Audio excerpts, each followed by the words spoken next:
रक्षाय च धर्मस्य सर्वधर्मस्वरूपिणे अवतारवरिष्ठाय रामकृष्णाय ते नमः। जननीं शारदां देवीं रामकृष्णं जगद्गुरुं पादपद्मे तयो श्रित्वा प्रणमामि मुहुर्मुहुः। नमः श्रीयतिराजाय विवेकानन्दशूरये सच्चित्सुखस्वरूपाय स्वामिने तापहारिणे।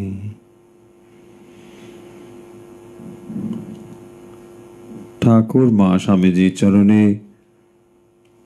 सभक्ति प्रणाम निवेदन करी। ठाकुर माँ स्वामी जे जेखान थेके आमादेर এই অনুষ্ঠান শুনছেন সবাইকে স্বাগত জানাচ্ছি। বিশেষ করে স্বাগত জানাচ্ছি তাদেরকে, আজ যারা নতুনভাবে আমাদের দেখছেন তাদেরকে। আপনারা জানেন যে বিগত কয়েক মাস ধরে আমরা নিয়মিতভাবে ঠাকুর মা স্বামীজির বিষয়, ভগবদ গীতা, অন্যান্য বিষয় এখানে নিয়মিত অনুধ্যান করছি এবং পাশাপাশি ধ্যান ও প্রাণায়াম অভ্যাস করে আসছি। আজকেও অন্যান্য দিনের মতো আমরা কিছুটা সময় অনুধ্যান এবং তারপর অভ্যাস করব। আজকের যে বিষয়ে আমরা অনুচিন্তন করব সেই বিষয়টি নিশ্চয়ই আপনারা ইতিমধ্যে জেনে গিয়েছেন। আজকে আমরা অনুচিন্তন করব শ্রী শ্রী রামকৃষ্ণ লীলা প্রসঙ্গ বিষয়ে। লীলা প্রসঙ্গের আলোচনা আমরা এর আগেও করেছি। আজকে আমরা শ্রীরামকৃষ্ণের যে সাধক ভাব, তার সাধন পর্ব, সেইটি নিয়ে আমাদের আলোচনা চলছিল। আজকে আমরা সেই অংশ নিয়ে অনুধ্যান করব। আশা করি সবাই মোটামুটি যুক্ত হতে পেরেছেন এবং ধীরে ধীরে যুক্ত হচ্ছেন। আসুন আজকে আমরা শুরু করি। ভগবান শ্রীরামকৃষ্ণের জীবন কাহিনী যে গ্রন্থে সম্পূর্ণভাবে আমরা পাই সেটি হল শ্রী শ্রী রামকৃষ্ণ লীলা প্রসঙ্গ। তাই শ্রীরামকৃষ্ণ ভাবধারার সঙ্গে যারা যুক্ত, যারা এই ভাবধারাকে ভালোবাসেন, সকলেই যখন শ্রীরামকৃষ্ণের জীবন সম্পর্কে জানতে চান তখন রামকৃষ্ণ লীলা প্রসঙ্গ গ্রন্থটি আমাদের জানা প্রয়োজন। রামকৃষ্ণ লীলা প্রসঙ্গ এমন একটি গ্রন্থ যেখানে শ্রীরামকৃষ্ণের জীবনের বিভিন্ন ঘটনা যেমন উল্লেখ করা হয়েছে, পাশাপাশি লীলা প্রসঙ্গকার স্বামী শারদানন্দজি মহারাজ তিনি দেখিয়েছেন যে অবতার পুরুষ যখন অবতীর্ণ হন জগতের, তার অবতরণের যে পরম্পরা, সেই পরম্পরাও তিনি উল্লেখ করেছেন এবং অবতার পুরুষ যা অনুষ্ঠান করে থাকেন আমাদের চোখে তুচ্ছ থেকে অতি তুচ্ছ মনে হলেও প্রত্যেকটি ঘটনায় গভীর তাৎপর্য রয়েছে। সেই ঘটনাগুলোকে শাস্ত্রীয় দৃষ্টিভঙ্গি থেকে ব্যাখ্যা করেছেন, বিশ্লেষণ করেছেন শারদানন্দজি মহারাজ। সেই দিক থেকে শ্রী শ্রী রামকৃষ্ণ লীলা প্রসঙ্গ গ্রন্থটি একটু দৈর্ঘ্যের দিক থেকে বড় এবং ভাষাগত দিক থেকে একটু পুরনো বাংলা ভাষা, তাই অনেকের হয়তো বিস্তারিতভাবে পড়া হয়ে ওঠেনি। আমরা চেষ্টা করছি এই অনুচিন্তনের ভেতর দিয়ে যাতে শ্রীরামকৃষ্ণ জীবনের পুঙ্খানুপুঙ্খ বিষয়গুলোকে আমাদের অনুচিন্তনের ভেতরে নিয়ে আসতে পারি। আমরা যখন অনুচিন্তন শব্দটি ব্যবহার করি বা অনুধ্যান শব্দটি ব্যবহার করি, নিশ্চয়ই এর একটি বিশেষ তাৎপর্য এবং গুরুত্ব রয়েছে। যখন ধ্যান শব্দ বলি সেখানে দুটো বিষয় আমাদের কাছে প্রধান হয়, এক রূপ অথবা গুণ। যখন রূপের চিন্তা আমরা করছি তার সঙ্গে গুণ এসে যুক্ত হয়। এই রূপ যুক্ত গুণ অথবা গুণযুক্ত রূপ, এইটি যখন আমাদের চিন্তার বিষয় হয় তাকেই আমরা ধ্যান বলি। যখন কোনো লীলার ওপরে ভগবৎ সম্পাদিত কোনো ঘটনার ওপরে মনোনিবেশ করি তখনও সেটি এক প্রকারের ধ্যান, তাকে বলা হয় লীলা চিন্তন। তাই অনুধ্যান হচ্ছে এক ধরনের ধ্যান, যেখানে এই প্রসঙ্গগুলোকে আমরা মনন করছি, চিন্তন করছি এক প্রকার ধ্যানের দ্বারা। যখন আমরা এগুলোকে ভাবছি, কেবল এগুলো ঘটনা পরম্পরা নয় বা কেবল ঘটনা নয়। কেবল যদি এগুলোকে ঘটনা বলে মনে হয় তাহলে এটি একটি গল্পেও বা উপন্যাসের মতো বলে মনে হবে। কিন্তু আসলে আমরা পড়তে যাচ্ছি বা পড়ছি ভগবানের মর্তলীলা কাহিনী। যে মর্তলীলা কাহিনী আমরা শ্রীমদ্ ভাগবতে পাই, যে ভগবান যখন অবতার রূপে মর্তে অবতীর্ণ হন তখন যেভাবে তিনি আচরণ করেন, যেভাবে তিনি কর্ম সম্পাদন করেন, সেইগুলোই পুরাণে বর্ণনা রয়েছে। সেইগুলো পাঠের দ্বারা ভক্ত হৃদয়ে ভক্তির উদ্রেক হয়। সেই লীলা চিন্তন, লীলা কাহিনী আমরা এখানে একটু একটু করে আলোকপাত করছি, দৃষ্টিপাত করছি, চেষ্টা করছি সেই জিনিসগুলো আমাদের মনের ভেতরে নিয়ে আসা, যে লীলা তিনি সম্পাদন করেছেন। আমরা যে বিষয়টি আলোচনা করছিলাম গত কয়েক সপ্তাহ ধরে, যেখানে শ্রীরামকৃষ্ণের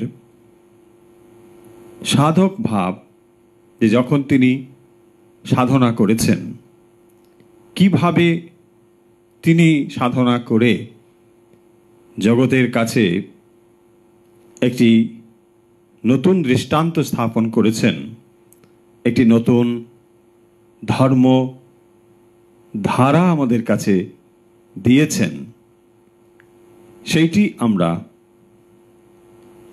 দেখবার চেষ্টা করছি। অর্থাৎ কিভাবে শ্রীরামকৃষ্ণ দক্ষিণেশ্বরের পুজো মা কালীর আরাধনা শুরু করলেন এবং তারপর দীর্ঘ সাধনার পথ পেরিয়ে এবং সিদ্ধি লাভ করে কিভাবে তিনি জগতের কাছে একটি মত ও পথ পুনরায় স্থাপন করলেন, আমরা সেই বিশ্লেষণটুকু গত কয়েক সপ্তাহ ধরে দেখার চেষ্টা করছি। যে যেখানে শ্রী রামকৃষ্ণ দক্ষিণেশ্বরে এসেছিলেন মায়ের মন্দিরে পূজারী হিসেবে, কিন্তু কেবলমাত্র পূজারী হিসেবে তিনি নিজেকে সীমাবদ্ধ রাখতে পারেননি বা রাখেননি। কারণ ছোটবেলা থেকেই তার ভেতরে এই ধারণা বা এই বিশ্বাস ছিল যে মানুষের জীবনের একমাত্র লক্ষ্য সত্যকে জানা, একমাত্র লক্ষ্য ভগবানকে জানা। এই মন নিয়েই শ্রী রামকৃষ্ণ বাল্যকাল থেকে বড় হয়েছেন এবং যখন ধীরে ধীরে তিনি আরও বড় হয়েছেন, যখন তার পড়াশুনো শুরু করার কথা, তখন তিনি প্রথাগত পড়াশুনোর ভেতরে যাননি, একেবারেই উৎসাহ তার ছিল না। তিনি চাল কলা বাঁধা বিদ্যে বলে সেই বিদ্যেগুলো শেখেননি। যে বিদ্যের দ্বারা ভগবান লাভ না হয় তা ছিল শ্রী রামকৃষ্ণের কাছে চাল কলা বাঁধা বিদ্যে।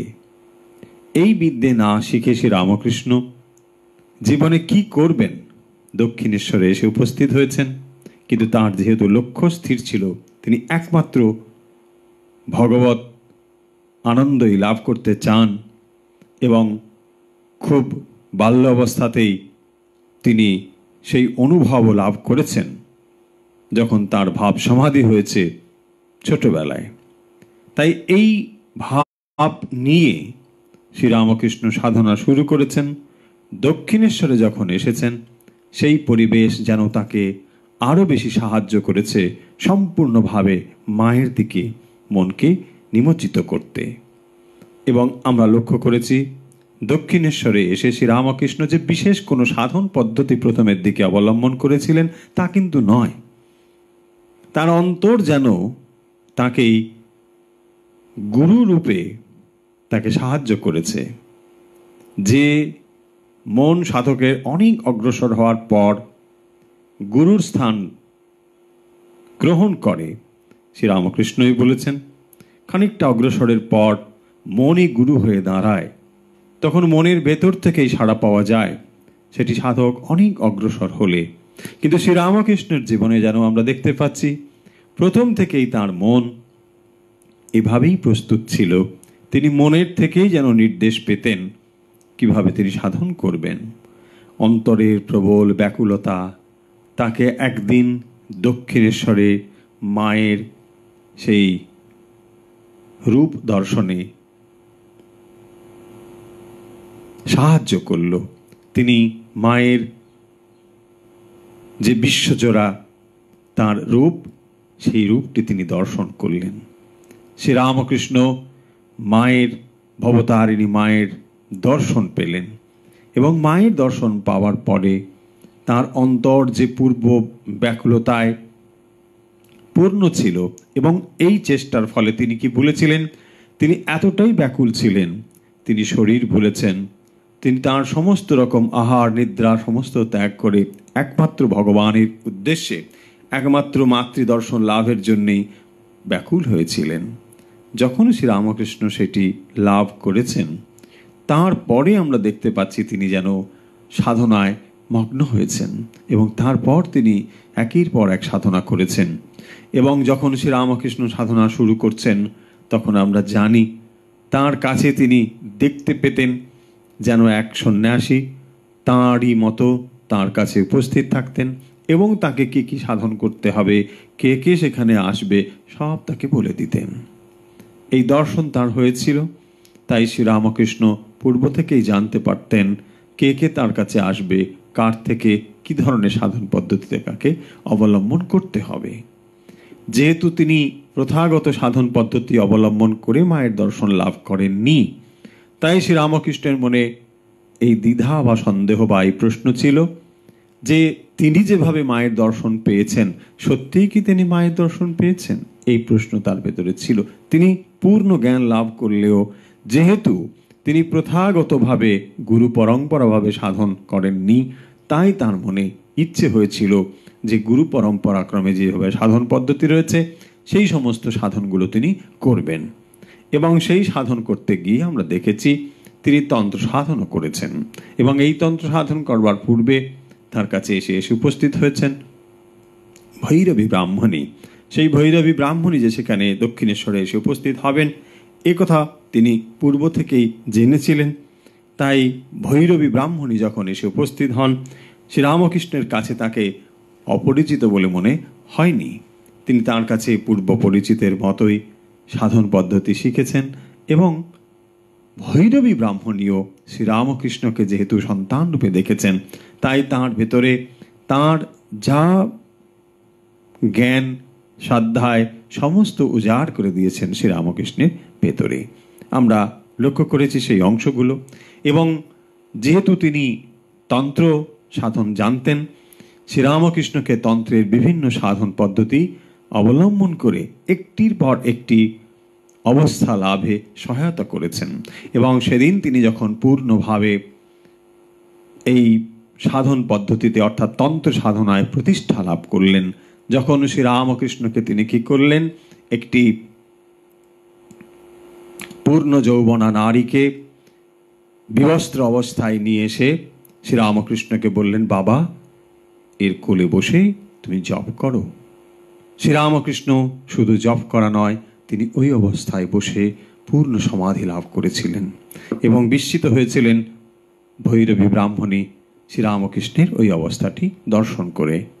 আমরা এই অংশগুলো মোটামুটি আলোচনা করেছি বা আমরা দেখেছি আগের পর্বে এইভাবে। আজকে আমরা দেখব যে শ্রীরামকৃষ্ণের এই যে তন্ত্র সাধনা, তার পরিসমাপ্তি ঘটল যে কুণ্ডলিনী শক্তির জাগরণ, এটি তার ভেতরে হয়েছে।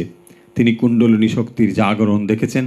কুণ্ডলিনী শক্তি হচ্ছে শক্তির বিভিন্ন স্তর রয়েছে। সেই নিম্ন স্তরের শক্তিকে যখন ঊর্ধ্বমুখী করা হয়, ঊর্ধ্বগামী করা হয়, সেটি হচ্ছে কুণ্ডলিনী শক্তি। যে শক্তি আমাদের ভেতরে রয়েছে সেই শক্তিকে তন্ত্রের সাধনার দ্বারা শ্রীরামকৃষ্ণ তার উন্মোচন ঘটালেন।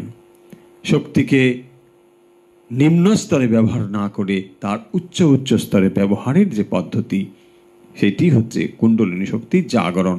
শ্রীরামকৃষ্ণের ভেতরে সেই শক্তির জাগরণ হলো এবং তিনি দর্শন করলেন ব্রহ্মজনী দর্শন। যেই ব্রহ্মজনী দর্শনের কথা স্বামীজির জীবনে রয়েছে। শ্রীরামকৃষ্ণের কাছে স্বামীজি এসে বলছেন, আমি ঘুমানোর আগে দেখতে পাই ভ্রুর মধ্যে একটি ত্রিকোণ জ্যোতি দেখতে পাই। তখন শ্রীরামকৃষ্ণ বললেন, আমিও এটি দর্শন করেছি, একে বলে ব্রহ্মজনী দর্শন। শ্রীরামকৃষ্ণের এই ব্রহ্মজনী দর্শন তন্ত্র সাধনার পরে তার হয়েছিল। আরেকটি দর্শনের কথা লীলাপ্রসঙ্গ আর উল্লেখ করেছেন, সেটি হচ্ছে মোহিনী মায়া দর্শন। মোহিনী মায়া দর্শন তিনি একদিন দেখছেন গঙ্গায় একটি নারী, সুন্দরী নারী, তিনি উঠে এলেন। উঠে এসে কূলে দাঁড়িয়েছেন এবং সেখানে একটু পরে তিনি একটি সন্তান প্রসব করলেন। সেই সন্তানকে তিনি স্তন্যপান করলেন। তারপরে খানিকক্ষণ পরে সেই সন্তানকে তিনি নিজেই গ্রহণ করছেন, আবার গঙ্গায় গিয়ে বিলীন হয়ে গেলেন। শ্রীরামকৃষ্ণ এরকম দেখছেন। এটিকেই বলা হয় মোহিনী মায়া দর্শন। অর্থাৎ এই মায়া এরকম জগৎ তিনি প্রসব করছেন, আবার মুহূর্তেই জগৎ লয় হয়ে যাচ্ছে। এই যে অনন্ত ব্রহ্মাণ্ড মায়ের থেকে সৃষ্টি হচ্ছে, আবার সংহার হচ্ছে, এইটি শ্রীরামকৃষ্ণ দর্শন করলেন।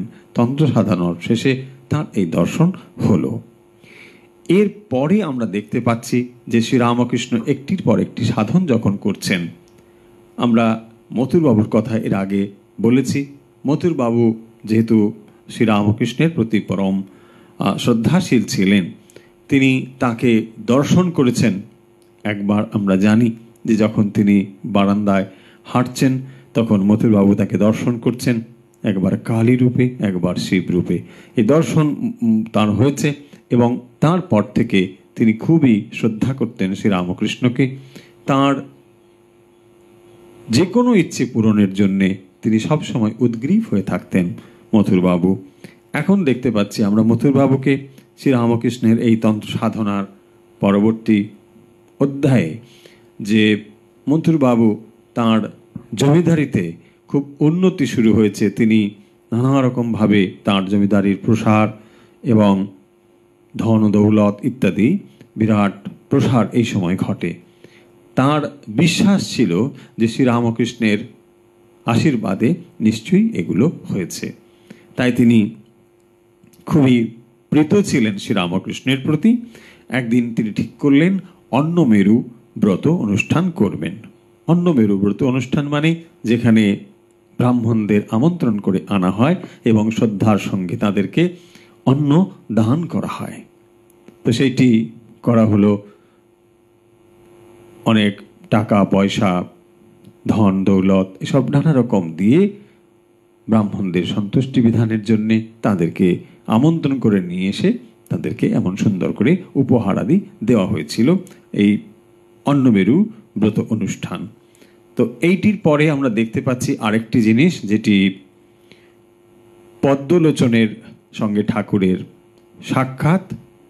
ইনি ছিলেন বর্ধমান রাজার রাজপণ্ডিত, সভাপণ্ডিত পদ্মলোচন। সেই পদ্মলোচনের কাছে ঠাকুরের দর্শন হয়, তাকে নিয়ে যান, সেখানে দেখা হয়। এই পদ্মলোচনকে যখন শ্রীরামকৃষ্ণ দক্ষিণেশ্বরে রয়েছেন তাকে আমন্ত্রণ জানানো হয়েছিল এই অন্নমেরুতে, তিনি আসতে পারেননি।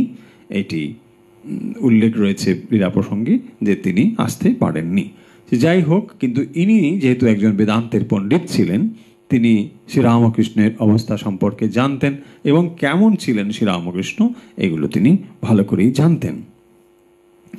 এরপরে আজকের মূলত আমরা যে সাধন পদ্ধতি নিয়ে অনুধ্যান করব সেটি আমরা প্রেক্ষাপটটুকু আশা করি বোঝা সম্ভব হয়েছে, বুঝতে পেরেছি। রামকৃষ্ণ তন্ত্রের সাধন করেছেন, এখন তাকে আমরা দেখব তিনি বৈষ্ণব ভাবের যে সাধন সেটি করবেন। বৈষ্ণব ভাবের সাধনের মূলত বলতে গেলে সেখানে ভাবের সাধন রয়েছে। ভাবের সাধন মানে যেখানে আমরা দেখি শান্ত, দাস্য, সখ্য, বাৎসল্য, মধুর ভাব, এই সমস্ত ভাবগুলো নিয়ে সাধন। যে কোনো একটি ভাবকে অবলম্বন করে যে সাধন পদ্ধতি, ভগবানের প্রতি ওই ভাবকেই বলা হয় ভাবের সাধন। আমরা যখন জগতে থাকি, জাগতিক যে সম্পর্কগুলো, সেখানে আমরা জানি এই ভাবগুলো সেখানে রয়েছে। সেখানে হয় সখ্য, বাৎসল্য, মধুর ভাব, এরকম এই সমস্ত ভাবগুলো জাগতিকভাবে যে ভাবগুলো, এই ভাবগুলো যেহেতু আমাদের ভেতরে খুব স্বাভাবিক, মানুষের যখন জগতে রয়েছি জাগতিক সম্পর্কগুলোকে আমরা খুব ভালো করে চিনি। বৈষ্ণব ভাবের যে সাধন সেটি হলো এই ভাবটিকে ভগবানে রূপান্তরিত করা, অর্থাৎ এই ভাবটিকে ঈশ্বরের প্রতি অর্পণ করা। সেই ভাবের বলা হয় যে একমাত্র ভগবানই হচ্ছেন পুরুষ, তিনি হচ্ছেন পরম পুরুষ, আর জীব মাত্রেই প্রকৃতি। ভগবান একমাত্রই পুরুষ, পুরুষ মানে একমাত্র ভগবান, আর নারী পুরুষ জীব মাত্রেই সকলেই প্রকৃতি। তাই এই ভাব নিয়ে ঈশ্বরের প্রতি এটিকে নিবেদন করা। সেখানে শান্ত ভাব রয়েছে, যেমন ঋষিদের ভাব শ্রীরামকৃষ্ণ বলেছেন তা শান্ত ভাব। দাস্য ভাব, মহাবীরের ভাব দাস্য ভাব। সখ্য ভাব, সুদামাদির প্রতি শ্রীকৃষ্ণের যে ভাব সেটি হচ্ছে দাস্য ভাব। এই রকম যে ভাবগুলো, সেই ভাব যে কোনো একটি ভাবকে অবলম্বন করে ভগবানের প্রতি তাকে অর্পণ করা। মা যশোদার ভাব, শ্রীকৃষ্ণের প্রতি যে ভাব সেটি হচ্ছে সন্তান ভাব, মা এবং সন্তান, তিনি এইভাবে ভগবানের সেবা করছেন। এই ভাব সাধন করার শ্রীরামকৃষ্ণের যে সাধন পদ্ধতি তার ভেতরে এটি এসে উপস্থিত হলো। আমরা জানি শ্রীরামকৃষ্ণের ভেতরে পুরুষ এবং প্রকৃতি এই দুটো ভাবের সম্মিলন ঘটেছিল। আমরা জানি পরবর্তীতে আমরা নিশ্চয়ই সেগুলো দেখব যে শ্রীরামকৃষ্ণের কাছে যারা এসে উপস্থিত হতেন, পরবর্তীতে যারা স্ত্রী ভক্তরা তার কাছে যেতেন, তারাও শ্রীরামকৃষ্ণকে কখনো তাদের থেকে ভিন্ন ভাবতেন না। তারা ভাবতেন ইনি আমাদেরই মতন। আবার যারা পুরুষ ভক্তরা তার কাছে যেতেন, তারা তাকে পুরুষ সিংহ বলে ভাবতেন, তাকে তাদের মতোই ভাবতেন। এইটি হচ্ছে শ্রীরামকৃষ্ণ চরিত্রের বিশেষত্ব, যে তাঁর কাছে যারা উপস্থিত হতেন সেই ভাবটি যেন তার ভেতর দিয়ে প্রকাশিত হতো। কখনো তিনি তরুণদের নিয়ে নানা রকম মজার কথা বলছেন, তখন বোঝাই যেত না যে এই শ্রীরামকৃষ্ণ আবার পরক্ষণেই একটু পরেই সমাধিমগ্ন হয়ে যাবেন। তিনি হয়তো আবার একটু পরেই দিগম্বর হয়ে হাঁটতে শুরু করবেন, চলতে শুরু করবেন। এই অবস্থা শ্রীরামকৃষ্ণের হতো। কখনো তিনি বালকবধ, কখনো তিনি জড়বধ, এরকম তার ভেতরে পরিবর্তন মুহুর্মুহু ঘটত। এবং এই কারণের জন্য তার সমাধি অবস্থা ছিল সহজ অবস্থার মতো, ধৃত সহজ সমাধিম। তাকে সমাধি কষ্ট করে অর্জন করতে হতো না, এটি ছিল খুব স্বাভাবিক অবস্থা। হয়তো সে তুচ্ছ একটি কথা, তুচ্ছ কোনো বিষয় আলোচনা হচ্ছে, অথচ শ্রীরামকৃষ্ণ তার ভেতর দিয়ে পূর্ণ আনন্দ অনুভব করে সমাধিমগ্ন হয়ে যেতে পারতেন, হতেন। এইটি ছিল শ্রীরামকৃষ্ণ জীবনের। তাই তিনি কখনো পুরুষ, কখনো তিনি প্রকৃতি রূপ ধারণ করতে পারতেন। তিনি যখন যে ভাবটিকে ধারণ করতেন তাকে পূর্ণভাবে ধারণ করতেন। তাই অনেক সময় ওই ভাবের প্রাবল্যে তাকে বোঝাই যেত না যে তিনি সত্যিকারের পুরুষ নাকি স্ত্রী, বোঝা যেত না। আমরা পূর্বে আলোচনা করে এসেছি, যখন তিনি দাস্যভাব অবলম্বন করেছেন, যখন তিনি মহাবীরের ভাব অবলম্বন করেছেন, তখন তিনি কি করতেন? বস্ত্রাদি যে গ্রহণ করতেন, যেভাবে তিনি কাপড় পরতেন, লেজের মতন করে খানিকটা বার করে দিয়ে পড়তেন। এবং তারপরে তখন তার কি হতো? আহারাদিও সব পরিবর্তন হয়ে গিয়েছিল। তিনি খেতেন ফল কেটে নয়, গোটা খেতেন, যেমন করে মহাবীর গোটা ফল খান, তিনি সেরকম করতেন। লাফিয়ে লাফিয়ে হাঁটতেন, এসব উল্লেখ রয়েছে। এবং শুধু তাই নয়, বলছেন ওই সাধনের সময় যেখান থেকে লেজ নির্গত হয়, বলছেন ওখানে যেন স্বাভাবিকভাবে লেজ হয়ে গিয়েছিল। তাই কৌতূহল বসে যখন অন্যেরা জানতে চান, মহাশয় আপনার কি এখন ওই রকম ওইটি রয়েছে? বলছেন না, যখন ওই ভাব মন থেকে চলে গেল, তখন আবার ওই অঙ্গটি যেন চলে গেল। শ্রীরামকৃষ্ণের এই কথা তিনি যদি না বলতেন, আমরা বুঝতাম না। আমরা অবতার জীবনের এই যে তাঁর সাধন সময় তিনি কিভাবে সাধন করে সিদ্ধ হয়েছেন, এ পর্যায়ে যদি লীলাপ্রসঙ্গে উল্লিখিত না থাকতো, আমরা বুঝতেই পারতাম না। তিনি নিজে এই কথাগুলো যদি না বলতেন, আমরা বুঝতেই পারতাম না। কারণ এর কি ব্যাখ্যা, এটি যে নতুন জিনিস আমাদের কাছে, আমরা বুঝতেই পারতাম না যদি না তিনি স্বয়ং এটিকে বলতেন। শ্রীরামকৃষ্ণ জীবনে এরকমই ঘটনা পরম্পরাভাবে বহু ঘটনা ঘটেছে। শ্রীরামকৃষ্ণ যখন তিনি বাৎসল্য ভাব সাধন করার জন্য প্রস্তুত, তখন আমরা দেখতে পাচ্ছি যে মহামায়ার এমনই সব ব্যবস্থা যে ধীরে ধীরে সমস্ত মানুষ যারা তাকে সাহায্য করবেন এ বিষয়ে সবাই এসে উপস্থিত হচ্ছেন। আমরা জানি যে শ্রীরামকৃষ্ণ দেখতে পেতেন তার সঙ্গে তিনি যেন দেখছেন আর এক সন্ন্যাসী তার সঙ্গে রয়েছে, এবং তিনি তাকে নির্দেশ করতেন কে কিভাবে আসবে, কার দ্বারা কি সাধন পদ্ধতি হবে, সেটি যেন তিনি পূর্ব থেকেই জানতে পারতেন। শ্রীরামকৃষ্ণ দেখলেন জটাধারী নামে এক রামায়েত সাধু উপস্থিত হয়েছেন দক্ষিণেশ্বরে। এই সাধুটিকে দেখে তার খুব ভালো লেগেছে, এবং ইনি ছিলেন রামায়েত সাধু। রামচন্দ্রের যে বালক ভাব সেইটি তিনি সাধন করতেন, তার ওই ভাবটি সাধন খুব ভালো লেগেছিল, এবং শ্রীরামকৃষ্ণ এইভাবে সাধন করার জন্যে প্রস্তুত হলেন। শ্রীরামকৃষ্ণ যেভাবে সাধনে প্রবিষ্ট হচ্ছেন এবং একের পর যেভাবে সাধন করছেন, আমরা নিশ্চয়ই ভুলে যাব না যে প্রত্যেকটি সাধন শ্রীরামকৃষ্ণের কাছে কত সহজভাবে তিনি সিদ্ধ হচ্ছেন, কত সহজভাবে প্রত্যেকটি সাধনে উত্তীর্ণ হচ্ছেন। আমরা জানি যখন তিনি প্রথাগত সাধন শুরু করেছেন তার পূর্বে যে মন নিয়ে তিনি সাধন করেছেন সেই মনটি যে শ্রীরামকৃষ্ণের ছিল সম্পূর্ণ ভিন্ন রকম। যে মনে তিনি কি করছেন, টাকা মাটি, মাটি টাকা বলে তুচ্ছ জ্ঞান করে গঙ্গায় ফেলে দিচ্ছেন, যেখানে তিনি এই জাগতিক বিষয়গুলোকে একেবারেই মূল্যহীন করে ফেলেছেন, এগুলোকে তিনি তুচ্ছ জ্ঞান করেছেন। এই সমস্ত সম্পদের প্রতি তাঁর বিন্দুমাত্র কোনো আসক্তি ছিল না। এইটি ছিল শ্রীরামকৃষ্ণ মনের একটি দিক বা মনের একটি ধারা। লীলাপ্রসঙ্গ সেখানে উল্লেখ করছেন যে শ্রীরামকৃষ্ণ এক একটি সাধন যখন করছেন এত সহজে তিনি সিদ্ধি লাভ করছেন। আমরা জানি যে তোতাপুরীর থেকে তিনি যখন বেদান্ত সাধনা করছেন মাত্র 3 দিনের সাধনায় তিনি সিদ্ধি লাভ করেছেন, যা অসম্ভব।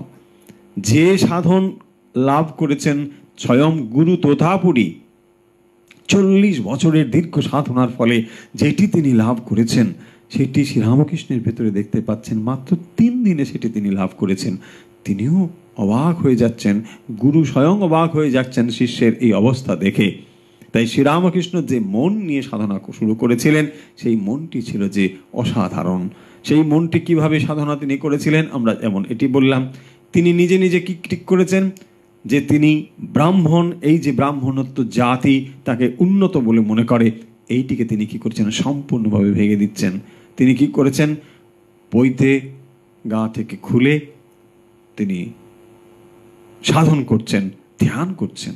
এবং যখন তিনি ধ্যান করছেন উপবিদ খুলে, ভাগ্নে সেখানে গিয়ে হৃদয় বলছেন, মামা তুমি ধ্যান করবে করো, কিন্তু পইতে খুলেছ কেন? শ্রীরামকৃষ্ণ কি উত্তর ছিল, বলছেন দেখো আমি যে ব্রাহ্মণ সবার থেকে উন্নত, এই পৈতেটুকু থাকলেই তো তাই মনে হয়, বারবার আমাকে মনে করিয়ে দেয় আমি সকলের থেকে উন্নত, আমি ব্রাহ্মণ, তাই আমি এটি খুলে রেখে ধ্যান করছি। শ্রীরামকৃষ্ণ যাচ্ছেন যে স্থানকে আমরা অপবিত্র বলে মনে করি, যে স্থান স্পর্শ করলে আমাদের স্নান করতে হয়, শ্রীরামকৃষ্ণ সেখানে যাচ্ছেন আড়ালে, লোকচক্ষুর আড়ালে। কারণ শ্রীরামকৃষ্ণ গিয়ে যে নোংরা জায়গাগুলোকে, অপরিষ্কার জায়গাগুলোকে পরিষ্কার করবেন, যাতে আমরা স্বাভাবিকভাবে মনে করি না এগুলো অস্পৃশ্য স্থান, শ্রীরামকৃষ্ণ সেখানে যাচ্ছেন, সেগুলোকে তিনি পরিষ্কার করছেন। কেন? অন্তর থেকে ঘৃণা, অন্তর থেকে লজ্জা, অন্তর থেকে বিদ্বেষ, এই ভাবগুলোকে সম্পূর্ণভাবে দূর করছেন শ্রীরামকৃষ্ণ। এগুলো তার প্রথাগত কোনো সাধন পদ্ধতি ছিল না, কিন্তু শ্রীরামকৃষ্ণ এগুলোকে অবলম্বন করেছেন। এবং এগুলোকে অবলম্বন করে তার অন্তরে যে সমত্ব ভাব তৈরি হয়েছে, যে আমরা সবাই এক, এই ভাব যে তার অন্তরে তৈরি হয়েছে, এইটিই ছিল শ্রীরামকৃষ্ণ সাধনের এবং সিদ্ধি লাভের মূল কৌশল। যে সাধন পদ্ধতি নিয়ে আমরা অগ্রসর হই, শ্রীরামকৃষ্ণের নিজের উপমা দেওয়া থেকেই বলি, শ্রীরামকৃষ্ণের ভাষা ধার করে নিয়েই বলি। শ্রীরামকৃষ্ণ বলছেন যে ভিজে দেশলাই কাঠি, আমাদের সংসার আসক্ত মনগুলো ভিজে দেশলাই কাঠি, তাই জ্বলে না, অনেকবার ঠুকে ঠুকে একটু আগুন দেখা যায় না। কিন্তু শ্রীরামকৃষ্ণের মন ছিল ঠিক এই রকম। তিনি একবার কেবল শুনেছেন স্ত্রিয় সমস্ত সকলা জগৎসু, সৃষ্টি চণ্ডীতে রয়েছে কথা। চণ্ডীর এই কথা তিনি যখন শুনেছেন যে সমস্ত স্ত্রীর ভেতরে মহামায়াই প্রকাশিত রয়েছেন, এইটি জেনে তিনি কি করলেন, সৃষ্টি মাকে পুজো করছেন। শ্রী মা সারদা দেবীর যখন তিনি দক্ষিণেশ্বরে এসে উপস্থিত হয়েছেন সৃষ্টি মা, তাঁর ভেতরেও তিনি এই মাতৃরূপকে প্রকাশ করছেন, যেটি ছিল শ্রীরামকৃষ্ণের সাধনার মূল অঙ্গ। তিনি সমস্ত কিছুতে মাতৃভাব দর্শন করেছেন এবং সৃষ্টি চণ্ডী সে কথা বলছেন, স্ত্রীয় সমস্ত সকলা জগৎসু, সমস্ত জগতের ভেতরে তিনি স্ত্রী রূপে বর্তমান রয়েছেন। জগতের সমস্ত স্ত্রীর ভেতরে জগদম্বা বর্তমান রয়েছেন। এইটি জেনে শ্রীরামকৃষ্ণ সমস্ত স্ত্রী জাতির প্রতি মাতৃভাব স্থাপন করলেন। তাই তো তিনি দেখুন শ্রী মাকে কি করলেন, দক্ষিণেশ্বরে ষোড়শী পুজো করলেন। এবং এই ষোড়শী পুজোর ফলে তাঁর ভেতরে যে মাতৃভাব ছিল শ্রীরামকৃষ্ণের, শ্রী মায়ের ভিতরে এই মাতৃত্বকে সম্পূর্ণভাবে জগন্মাতৃত্বে রূপান্তরিত করলেন শ্রীরামকৃষ্ণ। শ্রীরামকৃষ্ণ এই কাজটি করেছেন এবং তার যে সাধন পদ্ধতি আমরা দেখছি, সেই সাধন পদ্ধতি বুঝতে সুবিধে হয় যদি শ্রীরামকৃষ্ণের এই প্রেক্ষাপটটুকু আমরা ভুলে না যাই, যে শ্রীরামকৃষ্ণ যে মন নিয়ে সাধন করেছেন, একটির পর একটি সাধন করে অত সহজে তিনি সিদ্ধি লাভ করছেন, যা আজকে আমাদের কাছে প্রায় অসম্ভব বলে মনে হয়। যে সাধারণ মানুষের পক্ষে একটি সাধন অবলম্বন করে জন্ম জন্মান্তর চলে যায় তার সিদ্ধি লাভ করতে, অথচ শ্রীরামকৃষ্ণ একটি সাধনার পর আবার একটি সাধন, আবার একটি সাধন তিনি করে যাচ্ছেন। এরকম একটির পর একটি কত সাধন শ্রীরামকৃষ্ণ করছেন, এ আমরা দেখতে পাচ্ছি। এটি কি করে সম্ভব হলো? এই সাধন সম্ভব হলো কারণ শ্রীরামকৃষ্ণের ক্ষেত্র যে প্রস্তুত ছিল, তিনি যে প্রথম থেকেই সমর্পণ করে রেখেছেন নিজেকে একমাত্র ঈশ্বরে। তিনি জগতের যা কিছু করছেন, এই সমস্ত করছেন মনের সম্পূর্ণ অংশকে দিয়ে রেখেছেন ভগবানে। ঈশ্বরের প্রতি সমর্পিত প্রাণ, ঈশ্বরের প্রতি সমর্পিত মন নিয়ে শ্রীরামকৃষ্ণ সাধন করছেন বলেই সমস্ত কাজের ভেতরে তিনি একমাত্র মহামায়া আদ্যা শক্তি পরমা প্রকৃতি ভবতারিণী মাকেই দর্শন করছেন। তাই শ্রীরামকৃষ্ণের যে কোনো সাধন ছিল তার কাছে সহজ এবং সরল। এমন একটি শিশুর মতো ছিলেন শ্রীরামকৃষ্ণ, যাকে দেখে সাধারণ মানুষের কখনোই মনে হতো না যে এই মানুষটির ভেতরে কোনো বিশেষত্ব রয়েছে। একেবারে শিশুর মতো ছিলেন তিনি, অথচ তার ভেতরে পূর্ণ জ্ঞান, পূর্ণ জ্ঞানে তিনি পূর্ণ হয়ে রয়েছেন, আবার শিশুর মতো আচরণ করছেন। যে তার কাছে যাচ্ছেন ঠিক একইভাবে ভাবে তিনি পাচ্ছেন। শ্রীরামকৃষ্ণ সমস্ত ভাবের সংমিশ্রণ তার ভেতরে হয়েছিল। তিনি যে মা তাকে বলেছিলেন ভাব মুখে থাক, তাই তো তিনি সমস্ত ভাব তার ভেতরে পূর্ণভাবে ছিল এবং সেই ভাবগুলো যখন মানুষ তার কাছে যেতেন সেগুলোকে তিনি তার ভাবে পূর্ণ করে দিতে পারতেন। শ্রীরামকৃষ্ণ হচ্ছেন ভাবকে গ্রহণ করতে পারেন, তাই তিনি সর্বভাবময় শ্রীরামকৃষ্ণ। সমস্ত ভাব তার ভেতরে রয়েছে। তিনি পুরুষ কি তিনি নারী, তিনি কি বালক তিনি কি বালিকা, কোনো তার কাছে কোনো বিভেদ ছিল না। যেহেতু তিনি নিজে ব্রহ্মচৈতন্যে পূর্ণ হয়ে থাকতেন, যে ব্রহ্মচৈতন্যে কখনো শরীর ভেদ নেই। শরীর ভেদ কেবলমাত্র শরীরের সঙ্গে যখন আমরা যুক্ত হই তখনই স্ত্রী পুরুষ ইত্যাদি এই বোধ হয়। শ্রীরামকৃষ্ণের ভেতরে এই বোধ ছিলই না। তিনি সবসময় শরীর থেকে অনেক ঊর্ধ্বে থাকতেন। এই মন বা মানসিকতা নিয়ে শ্রীরামকৃষ্ণ সাধনা করছেন। বৈষ্ণব ভাবের যে সাধন, বাৎসল্য ভাব, আমরা জানি জটাধারী এসে উপস্থিত হয়েছেন এবং এই জটাধারী ছিলেন রামায়ণ সাধু। তিনি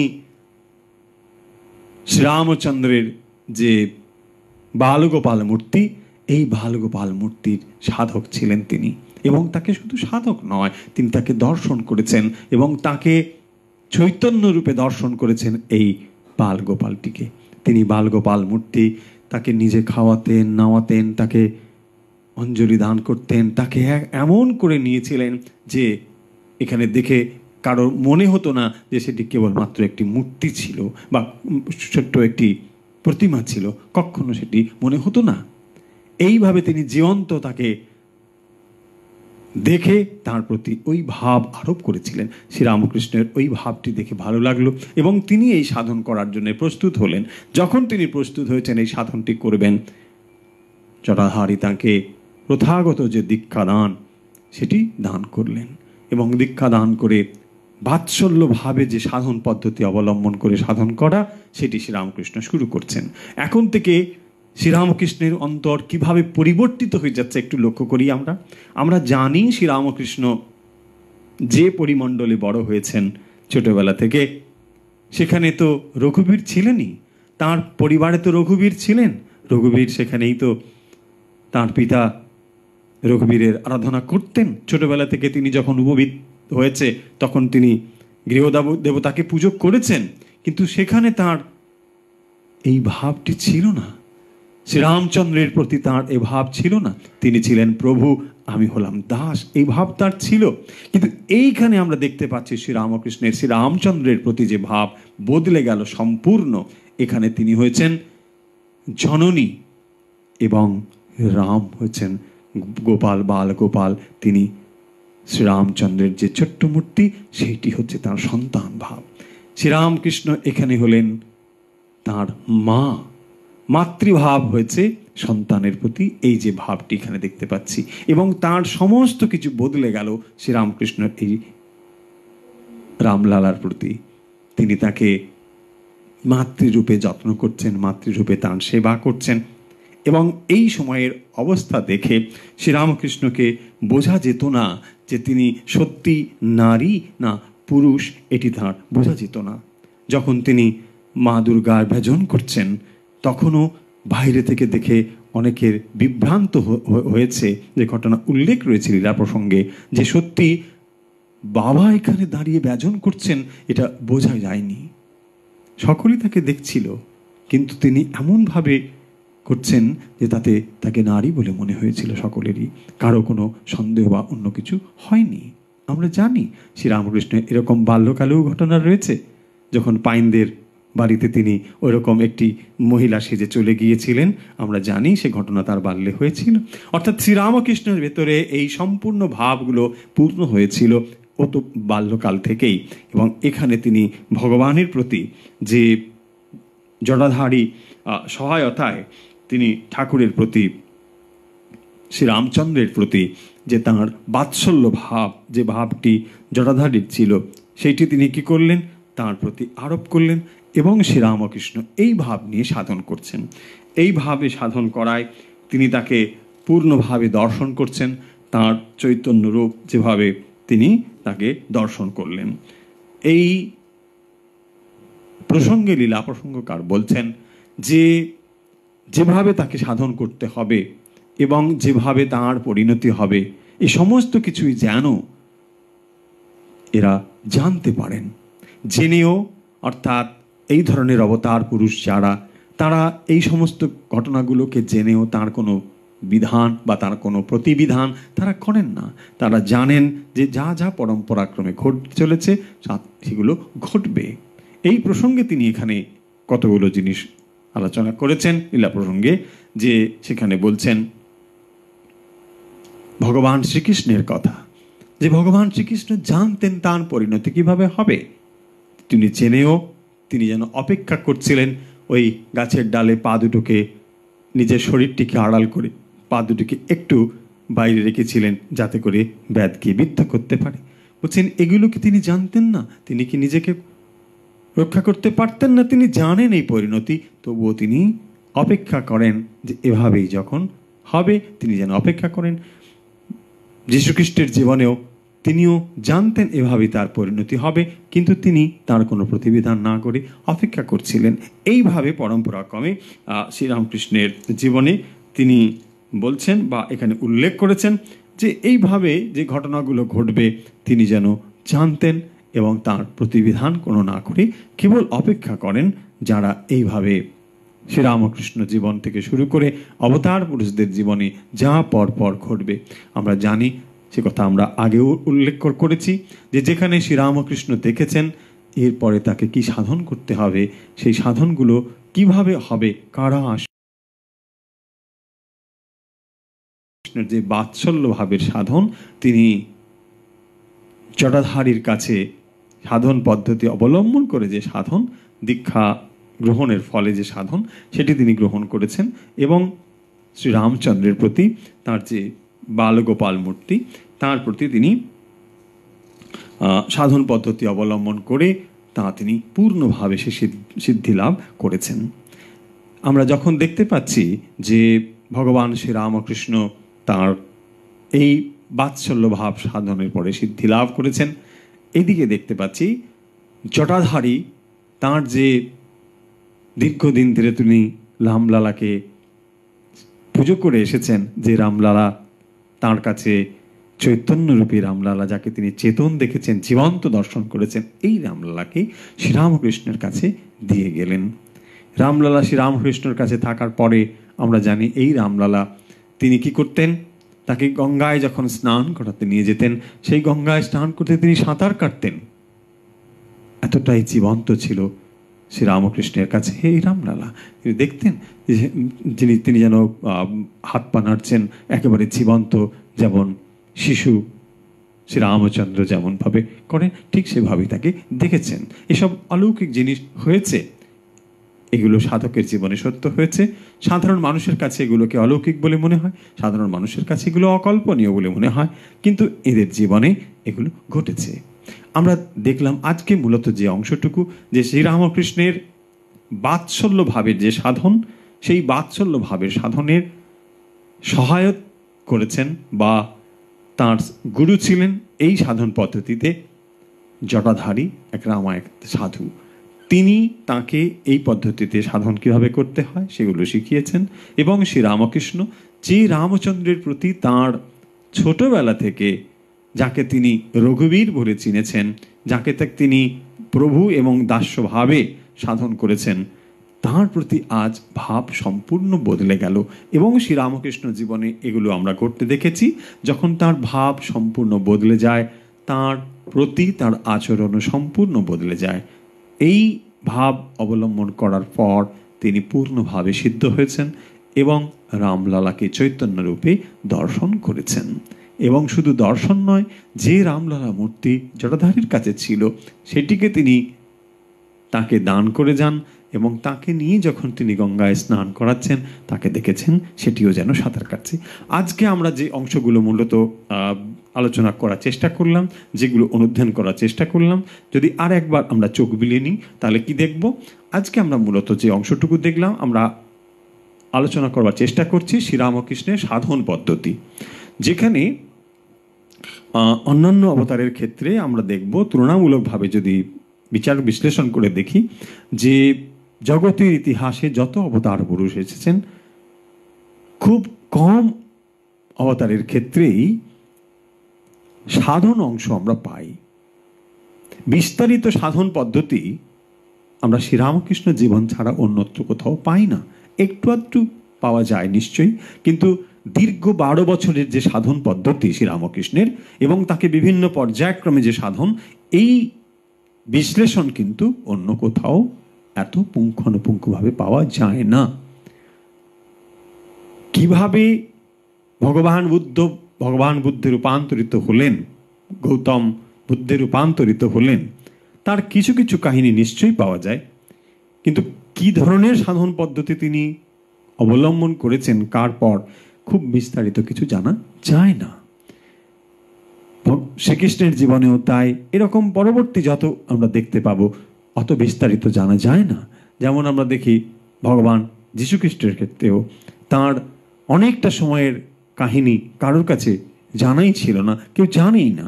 যখন তিনি শৈশবের পরে, তারপরে আবার যখন অনেকটা পরে, যখন 29-30 বছর বয়স, ওই সময়ের থেকে তার পূর্ববর্তী যে ঘটনাগুলো, মধ্যবর্তী যে ঘটনাগুলো জানা যায় না। অনুমান করা হয় যে ওই সময় তিনি কোনো গভীর তপস্যায় মগ্ন ছিলেন। আসলে অনেক সময়ে আমরা জানি না অবতার পুরুষদের জীবন সম্পর্কে যে বিচার এবং বিশ্লেষণ করা, সেখানে ধরে রাখার যে পদ্ধতি, অর্থাৎ এগুলোকে সন্নিবিষ্ট করা, লিখে রাখা, সেই পদ্ধতি ধীরে ধীরে যুগ বদলাচ্ছে, তখন পদ্ধতি পরিবর্তন হচ্ছে, আধুনিক অবস্থা তৈরি হচ্ছে। পূর্বে এগুলো অত সুলভ বা সহজ ছিল না। এটি যেমন একটি দিক, আরেকটি দিক রয়েছে যে সব সময় আমাদের ভেতরে অবতার পুরুষকে আমরা অপ্রাকৃত বলে ধরে নিয়েছি এবং আমরা আমাদের মানব মনের যে সীমাবদ্ধতা বা ত্রুটি, সেগুলোকে আমরা কখনোই স্বীকার করি না অবতারের জীবনে।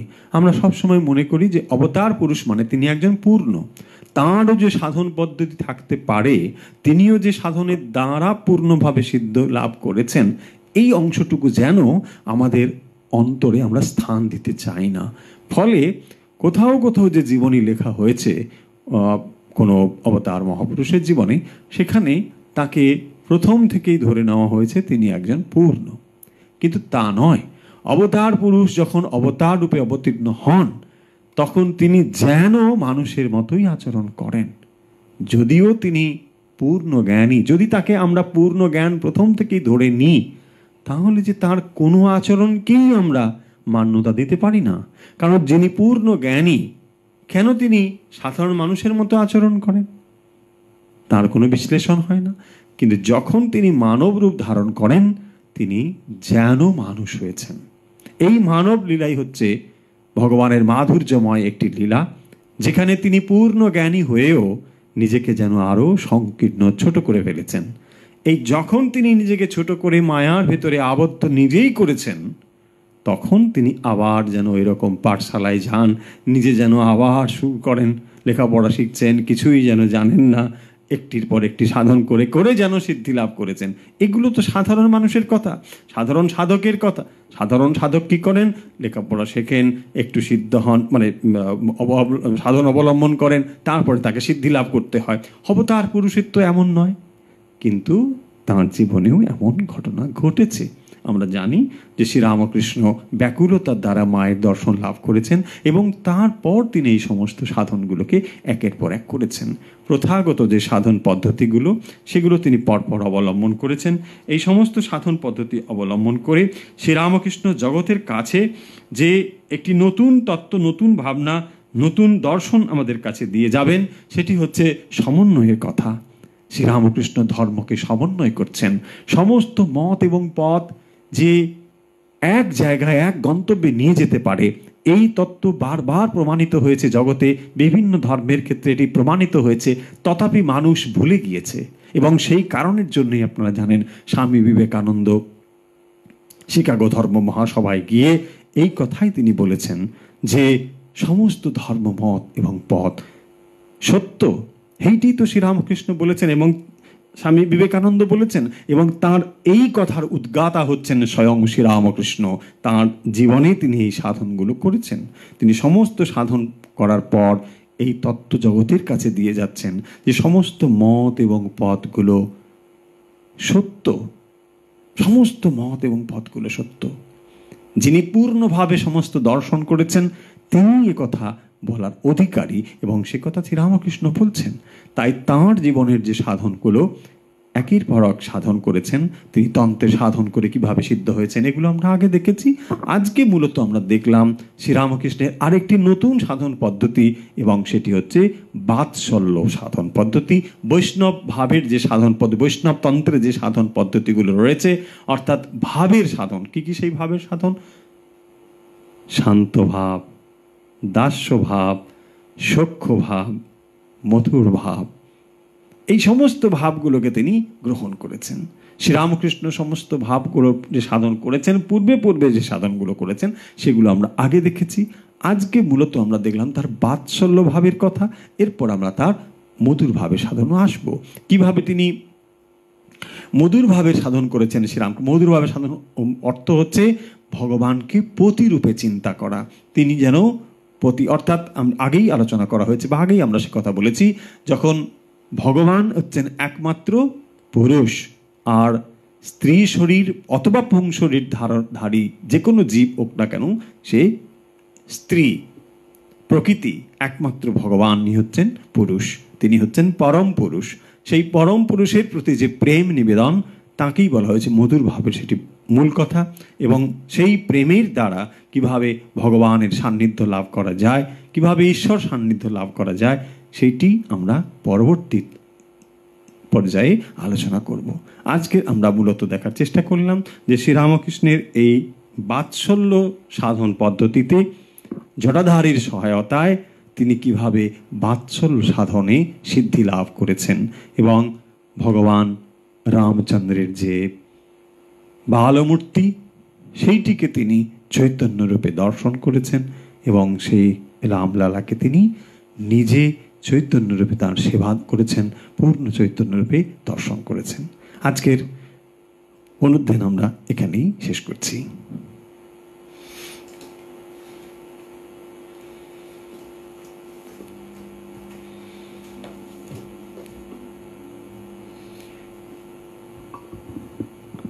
আসুন আমরা এখন অভ্যাসের জন্য প্রস্তুত হই।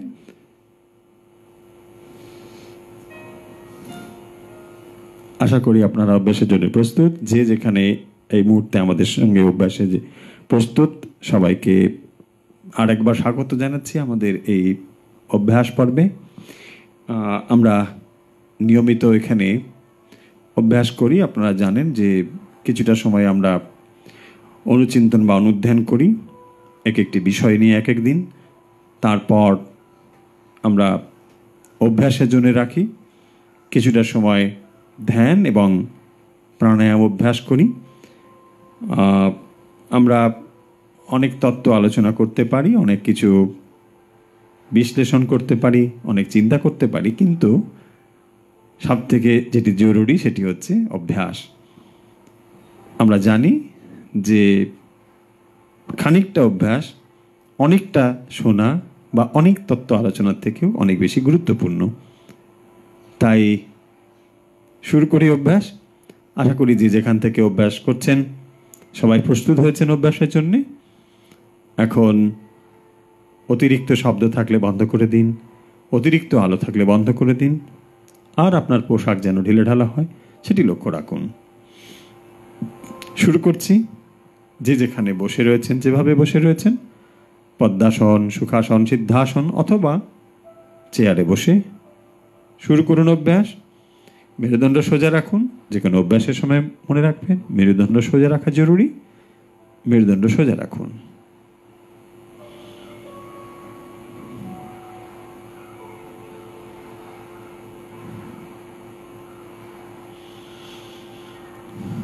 লম্বা শ্বাস নিন।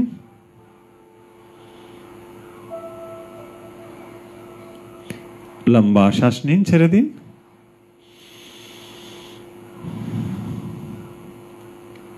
লম্বা শ্বাস নিন, আবার ছেড়ে দিন। লম্বা শ্বাস নিন।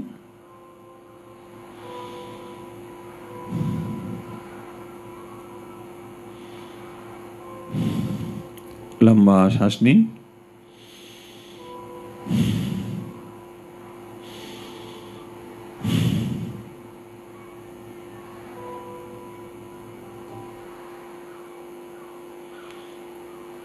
আশা করি আপনি অভ্যাসের জন্য প্রস্তুত। সম্পূর্ণ মনোযোগ অভ্যাসের প্রতি। আসুন আমরা শুরু করি। আমাদের প্রথম অভ্যাস, এইভাবে ডান দিকে বুড়ো আঙুলটা এইভাবে রেখে বাম দিক দিয়ে শ্বাস ধীরে ধীরে ছাড়ব। কিভাবে?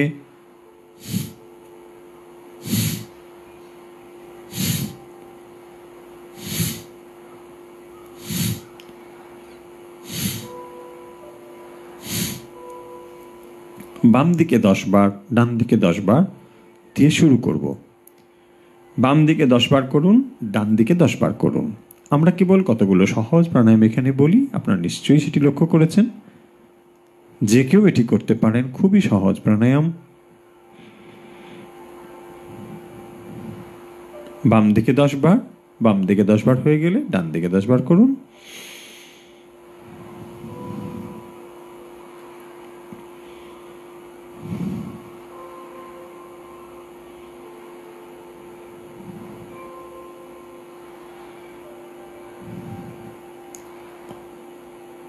হয়েছে আশা করি। রিল্যাক্স, স্বাভাবিক শ্বাস নিন কয়েকবার।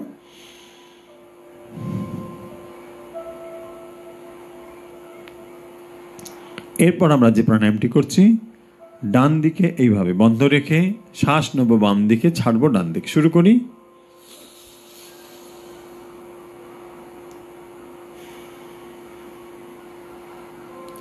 শ্বাস নিন বাম দিক থেকে, ছেড়ে দিন ডান দিকে। শ্বাস নিন বাম দিকে,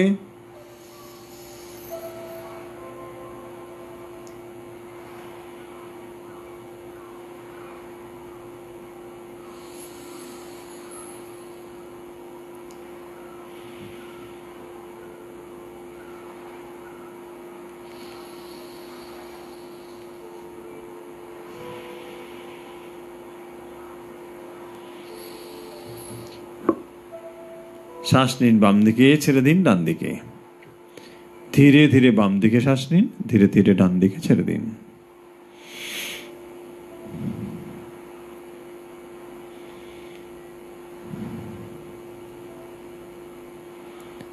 শ্বাস নিন বাম দিকে, ছেড়ে দিন ডান দিকে।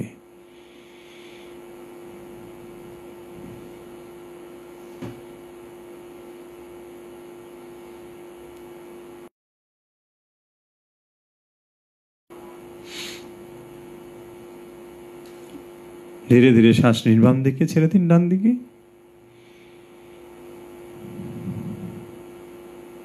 লম্বা শ্বাস নেবেন বাম দিকে, ডান দিকে ছেড়ে দিন।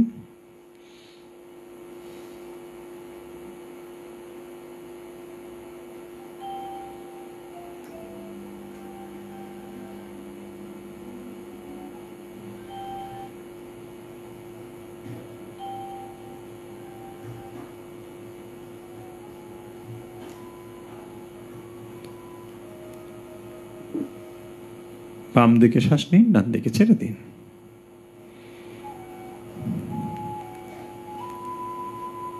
শ্বাস নিন বাম দিকে, ছেড়ে দিন ডান দিকে।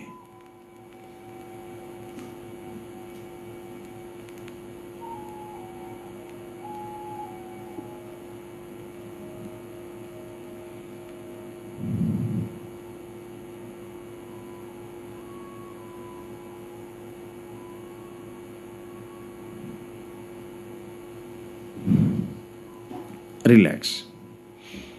স্বাভাবিক শ্বাস নিন কয়েকবার। এবারে করুন বাম দিকে শ্বাস নিয়ে ডান দিকে হয়ে গেছে, এবারে ডান দিকে নিয়ে বাম দিকে শুরু করি।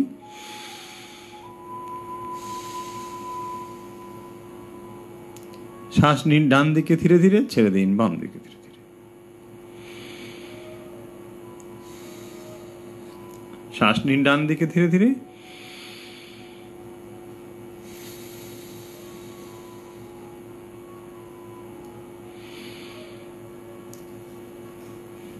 শ্বাস নিন ডান দিকে ধীরে ধীরে, বাম দিকে ছেড়ে দিন। সকাল এবং সন্ধ্যেতে মাত্র 5-10 মিনিট যদি আপনি প্রাণায়াম অভ্যাস করেন, আপনি নিজেই বুঝতে পারবেন এর পরিবর্তন বা এর উপকারিতা কতখানি।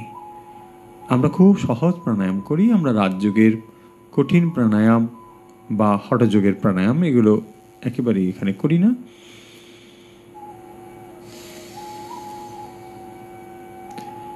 শ্বাস নিন ডান দিকে ধীরে ধীরে,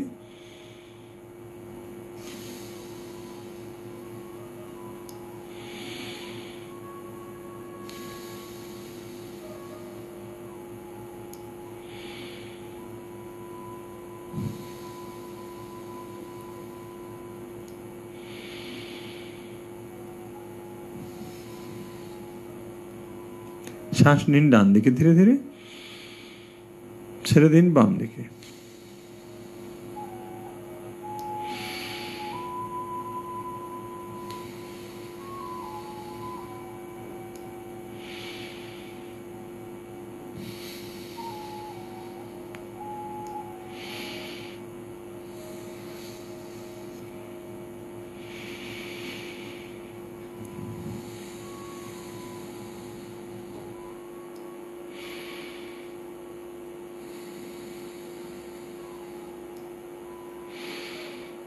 শ্বাস নিন ডান দিকে ধীরে ধীরে, ছেড়ে দিন বাম দিকে ধীরে ধীরে।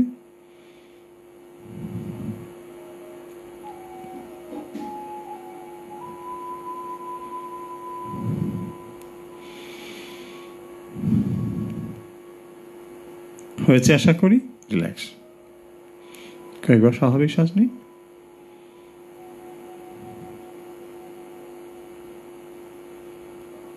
চোখের পাতা বন্ধ রাখুন, সম্পূর্ণ মনোযোগ দিন প্রাণায়ামের দিকে, শ্বাসের প্রতি। এবারে আমরা যে প্রাণায়ামটি করছি, শ্বাস নেব নাক দিয়ে, ছাড়বো মুখ দিয়ে। শুরু করি।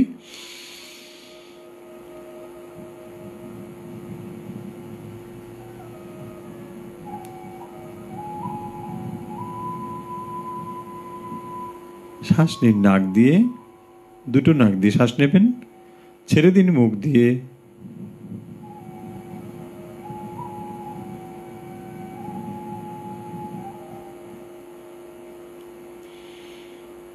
ফু দেবার মতো করে শ্বাস ছাড়বেন এবং চেষ্টা করুন যতটা দীর্ঘ সময় ধরে ছাড়তে পারেন।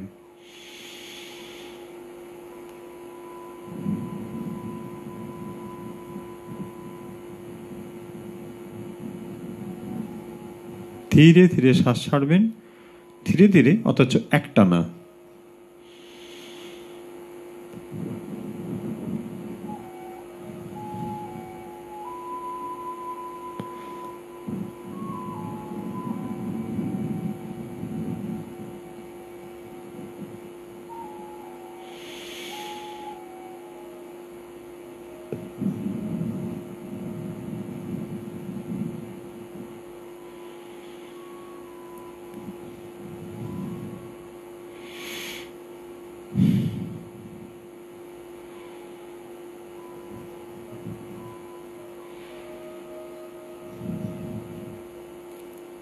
শ্বাস নিন নাক দিয়ে, ছেড়ে দিন মুখ দিয়ে।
শ্বাস নিন নাক দিয়ে, ছেড়ে দিন মুখ দিয়ে।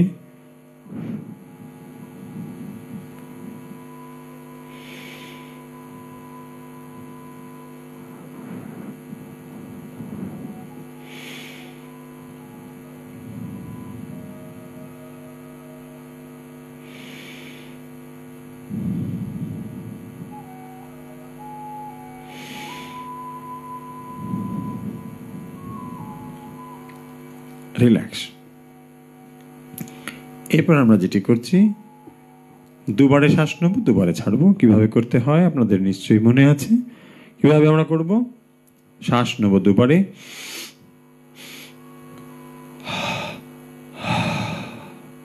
করুন।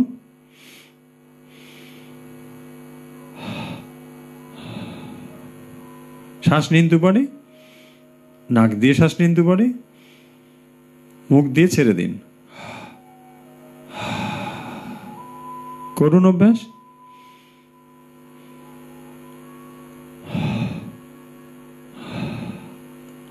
শ্বাস নিন দুবারে,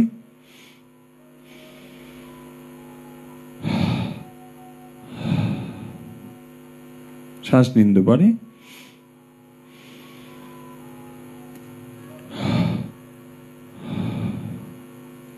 শ্বাস নিন দুবারে,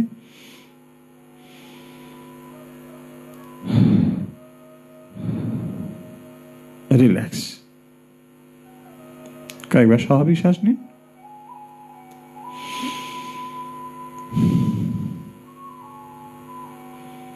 মেরুদণ্ড সোজা। এবারে আমরা করছি ছন্দবদ্ধ শ্বাস। 6 গুনতে গুনতে শ্বাস নেব, 6 গুনতে গুনতে শ্বাস ছাড়বো। কিভাবে আমরা করছি লক্ষ্য করুন। 1 2 3 4 5 6। 1 2 3 4 5 6। 1 2 3 4 5 6। 2 3 4 5 6। 2 3 4 5 6। 2 3 4 5 6। 2 3 4 5 6। 2 3 4 5 6। 2 3 4 5 6। 2 3 4 5 6। 2 3 4 5 6। রিল্যাক্স।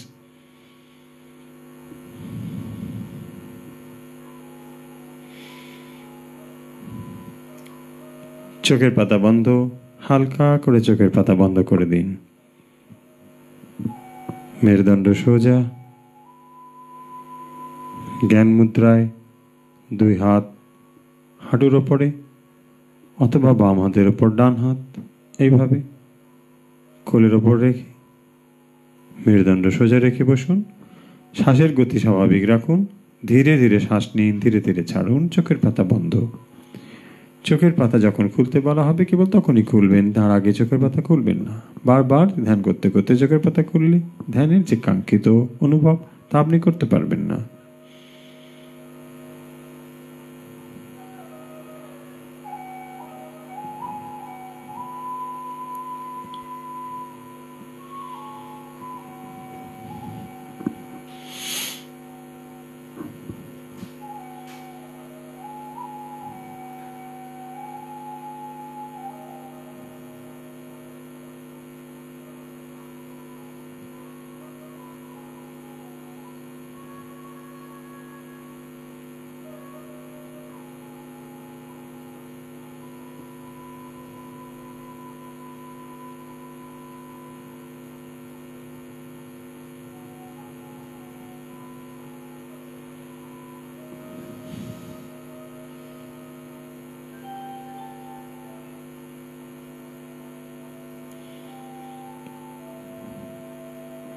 চোখের পাতা বন্ধই আছে। শ্বাসের গতি স্বাভাবিক। ধীরে ধীরে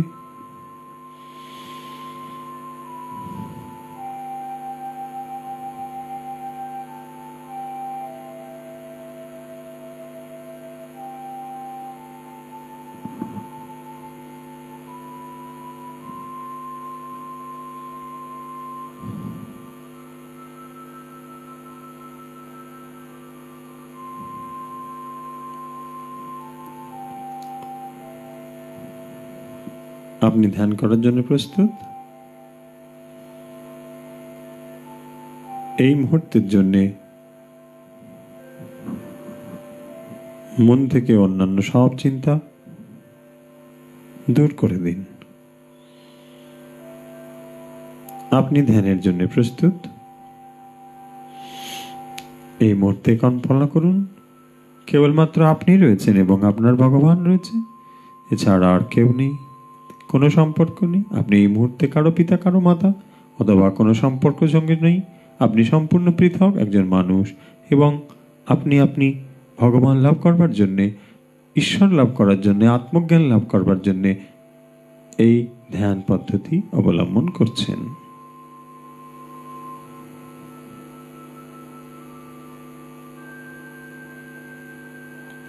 অন্তরের পবিত্রতাকে সর্বত্র ছড়িয়ে দিন।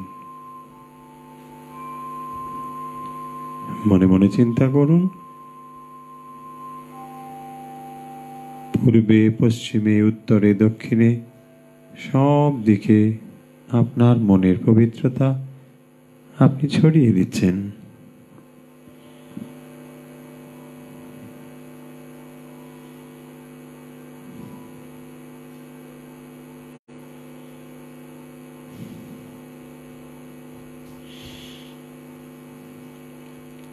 আপনার শরীর সুস্থ,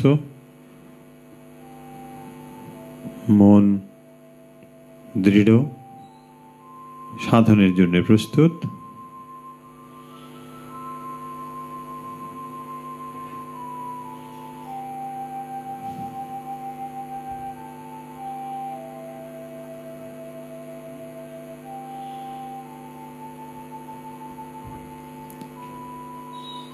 শরীরের এক একটি অঙ্গের কথা আমি বলবো, সেই অঙ্গে মন স্থির করবেন।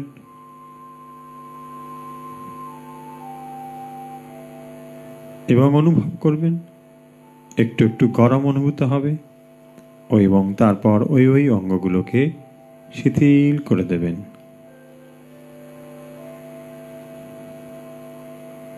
ডান পায়ের বুড়ো আঙুল, বাম পায়ের বুড়ো আঙুল ভালো করে চিন্তা করুন।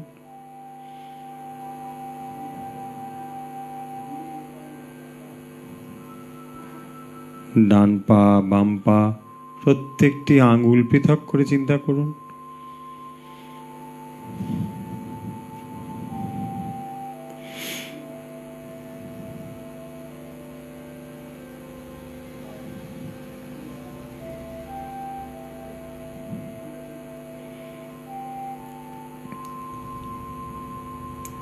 একটু একটু গরম অনুভব হচ্ছে, অনুভব করুন। যেখানে যেখানে চিন্তা করছেন একটু একটু গরম অনুভব হচ্ছে এবং তারপর শিথিল হয়ে যাচ্ছে।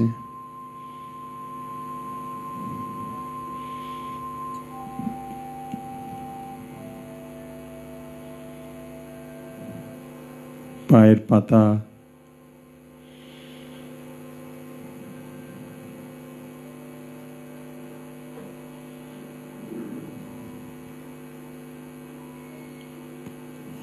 গোড়ালি, প্রত্যেকটি অঙ্গ চিন্তা করুন। একটু একটু গরম অনুভব হচ্ছে, অনুভব করুন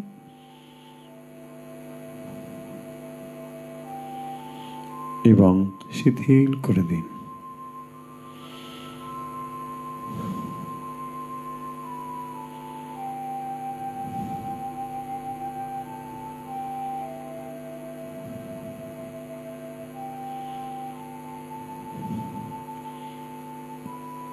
গোড়ালি থেকে মনকে ধীরে ধীরে হাঁটুর দিকে নিয়ে আসুন। বাম পা ডান পা ধীরে ধীরে নিয়ে আসুন।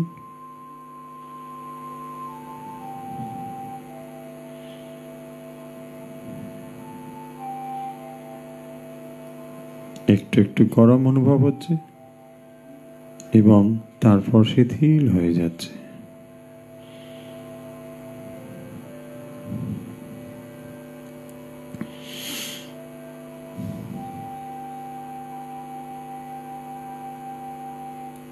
বাম হাঁটু ডান হাঁটু চিন্তা করুন,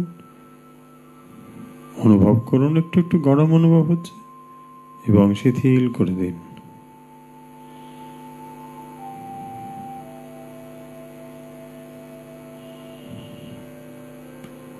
হাঁটুর থেকে কোমর পর্যন্ত ধীরে ধীরে চিন্তা করুন, বাম দিক ডান দিক, এবং সম্পূর্ণ শিথিল করে দিন।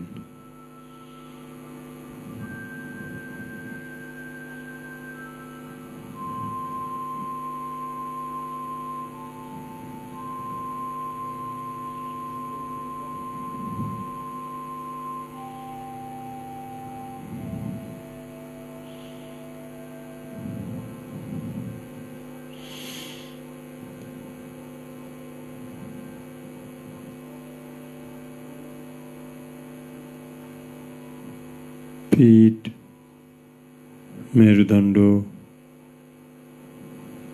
একটু একটু গরম অনুভব করুন এবং শিথিল করে দিন।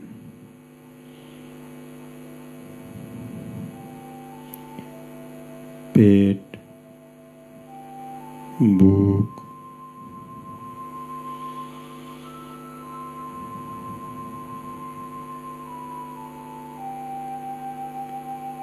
সম্পূর্ণ ডান হাত, সম্পূর্ণ বাম হাত একটু একটু গরম অনুভব করুন এবং শিথিল করে দিন।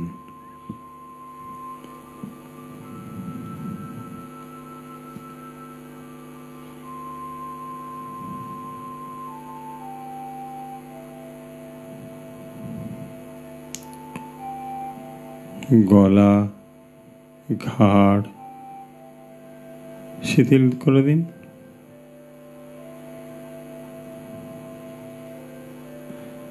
মুখমণ্ডল, ডান চোখ, বাম চোখ, ডান কান, বাম কান, কপাল, নাক একটু একটু গরম অনুভব করুন, শিথিল করে দিন।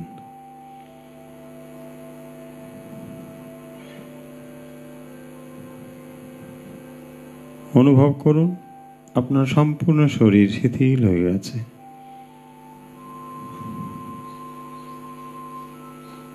জেগে রয়েছে কেবল আপনার চেতনা। আপনার জাগ্রত চেতনাকে কেবল অনুভব করুন।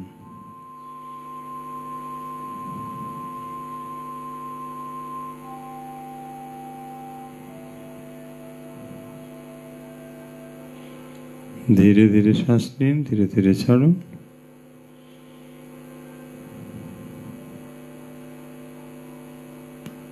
ধ্যানের গভীর স্তরে যেসব অনুভব হবে সে কেবল আপনার নিজের অনুভব, একান্ত আপনার অনুভব।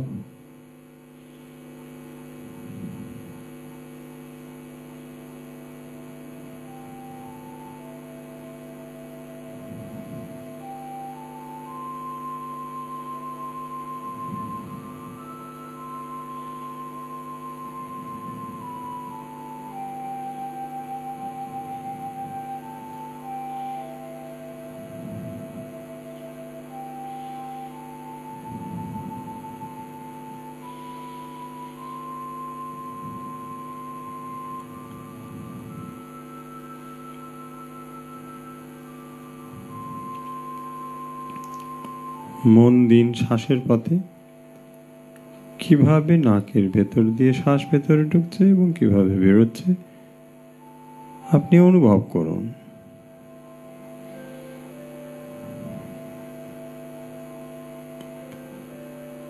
শ্বাসকে নিয়ন্ত্রণ করতে বলছি না, আপনি কেবল দেখতে থাকুন কিভাবে শ্বাস ভেতরে ঢোকে এবং বেরোয়।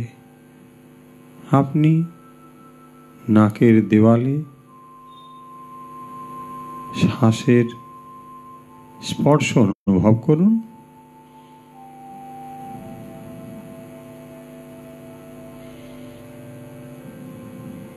শ্বাস কিভাবে ঢুকছে এবং বেরোচ্ছে আপনি কেবল সেই অনুভব করুন।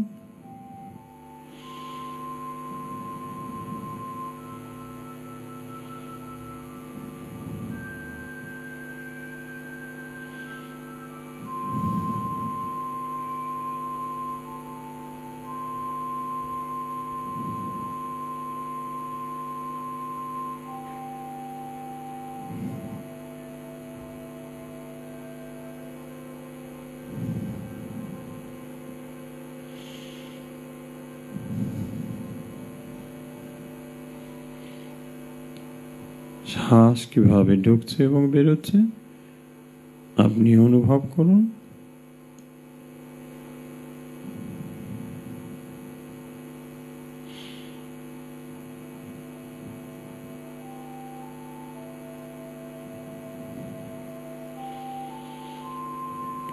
শ্বাসকে নিয়ন্ত্রণ করার কথা বলা হচ্ছে না, কেবল আপনি শ্বাসকে দেখতে থাকুন কিভাবে শ্বাস ঢোকে এবং বেরোয়। আপনি কেবল দেখতে থাকুন, প্রত্যেকটি শ্বাসকে দেখুন।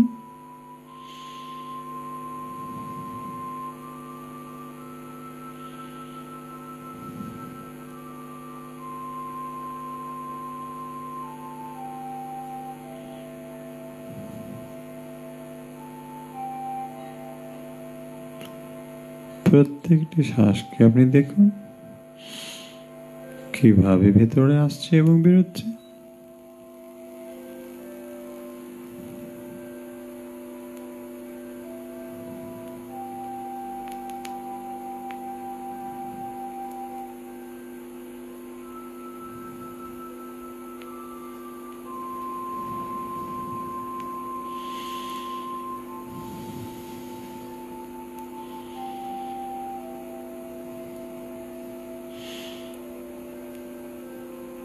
কিভাবে শ্বাস আসছে এবং বেরোচ্ছে আপনি দেখতে থাকুন।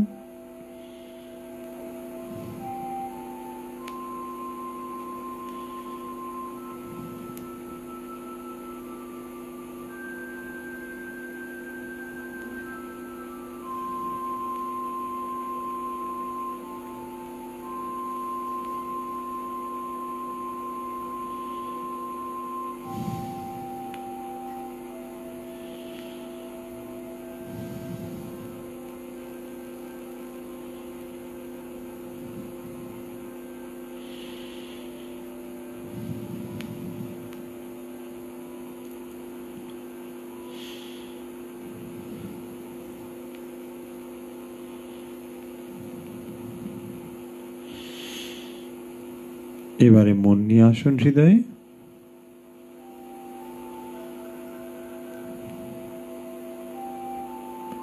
মনকে হৃদয়ে তীব্রভাবে স্থির করুন।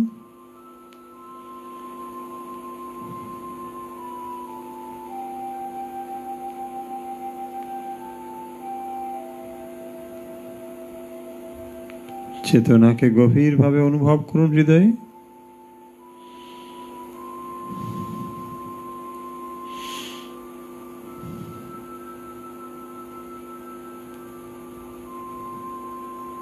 অনুভব করুন একটি ছোট্ট আলোর বিন্দু,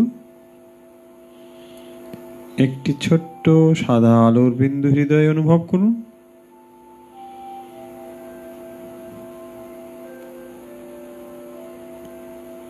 ভালো করে অনুভব করুন।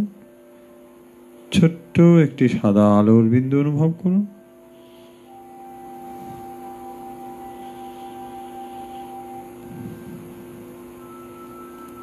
ওই আলোর বিন্দুতে মন স্থির করুন।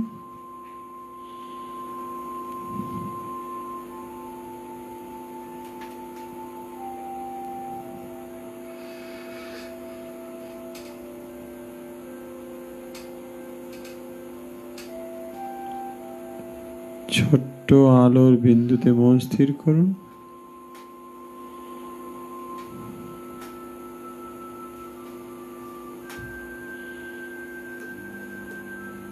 ক্রমশ অনুভব করুন আলোর বিন্দু ধীরে ধীরে বড় হচ্ছে। ক্রমশ অনুভব করুন আলোর বিন্দু ধীরে ধীরে বড় হচ্ছে।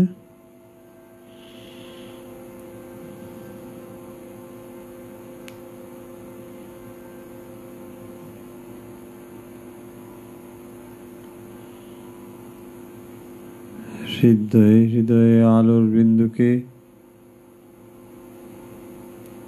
পূর্ণ জ্যোতি রূপে দর্শন করুন। অনুভব করুন হৃদয়ে আলোর বিন্দু জ্যোতি রূপে প্রকাশ হয়েছে। দিব্য জ্যোতি।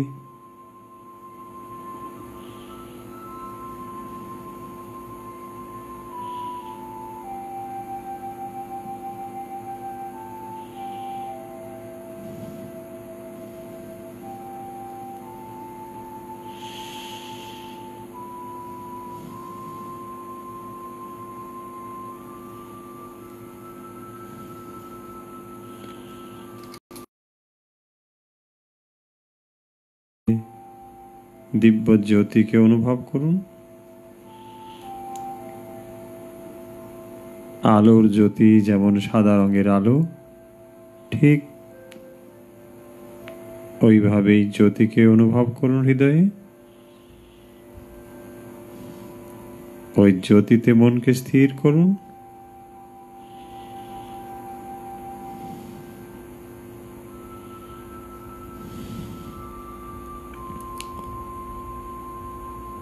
হৃদয়ে দিব্য জ্যোতিতে মনকে স্থির করুন।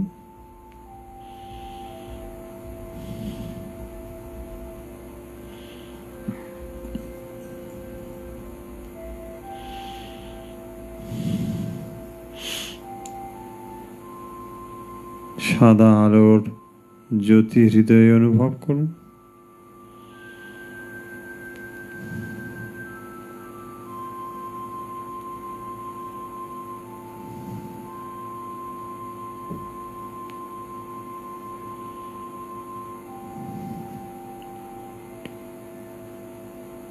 জাগ্রত চেতনা দিয়ে হৃদয়ে অনুভব করুন দিব্য জ্যোতিকে। চেতনাকে জাগ্রত রাখুন।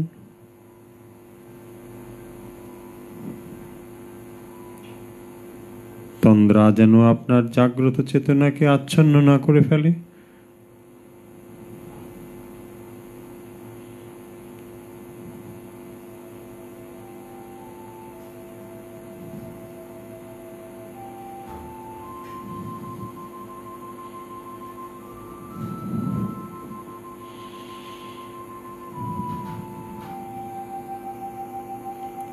অনুভব করুন হৃদয়ে সাদা জ্যোতি ক্রমশ ইষ্টমূর্তিতে রূপান্তরিত হচ্ছে।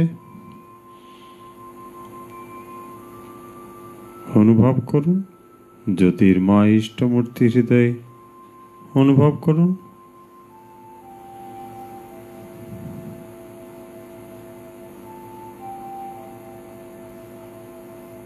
যারা দীক্ষিত নন জ্যোতির্ময় রূপে চিন্তা করতে পারেন, অথবা ওঙ্কার অথবা আপনার যে কোনো দেবদেবীর মূর্তি চিন্তা করতে পারেন। জ্যোতির্ময় রূপে চিন্তা করুন, দিব্য জ্যোতিতে প্রকাশিত রূপ অনুভব করুন।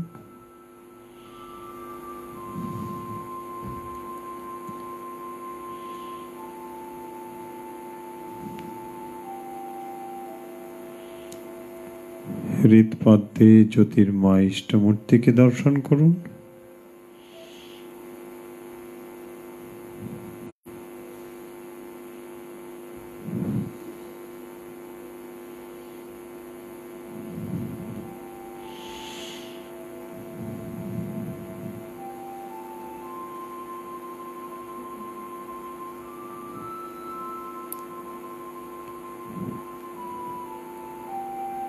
হৃৎপদ্মে জ্যোতির্ময় ইষ্টমূর্তিকে পূর্ণরূপে দর্শন করুন।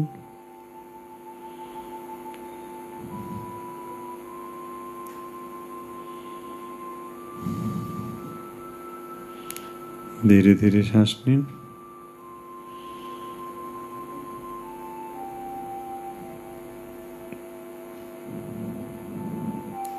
তন্দ্রা যেন আপনার জাগ্রত চেতনাকে আচ্ছন্ন না করে ফেলে।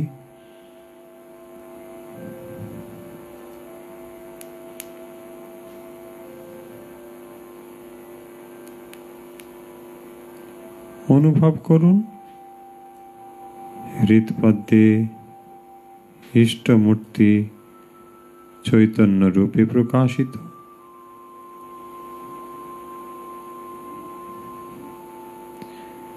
চৈতন্যের প্রকাশে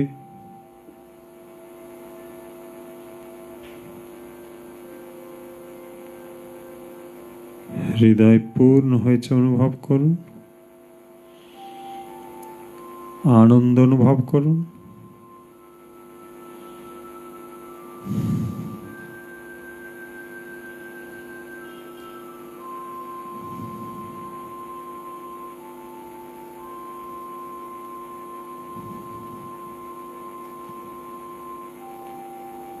গভীর আনন্দে আপনি নিমজ্জিত হন, আরো গভীরে ডুবে যান।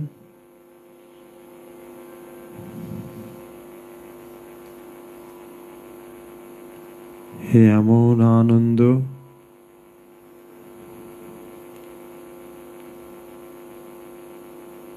যার আরো গভীরে যেতে ইচ্ছে করে।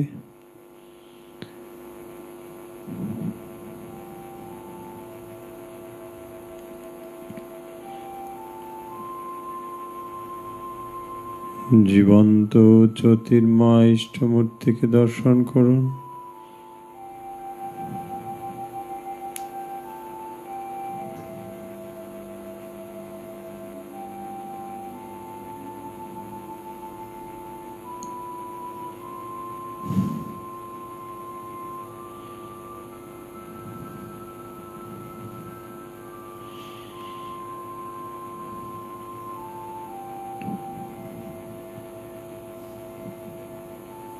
দুহাত ভরে পুষ্পাঞ্জলি নিবেদন করুন।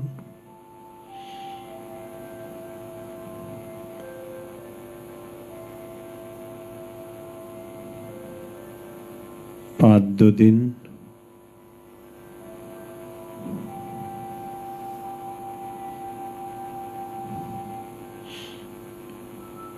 অর্ঘ্য নিবেদন করুন।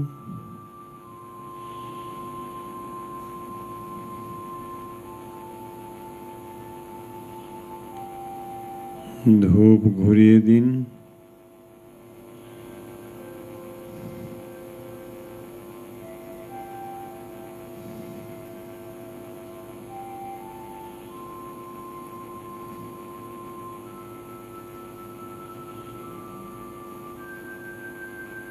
নিজেকে সম্পূর্ণ সমর্পণ করে প্রণাম করুন।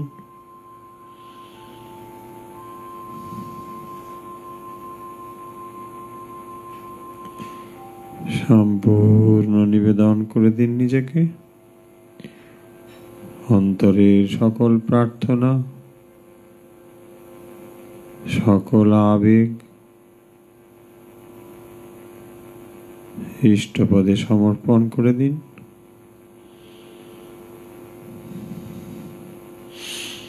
তিনি ধন্য যিনি নিজেকে ইষ্টপদে সমর্পণ করতে পারেন।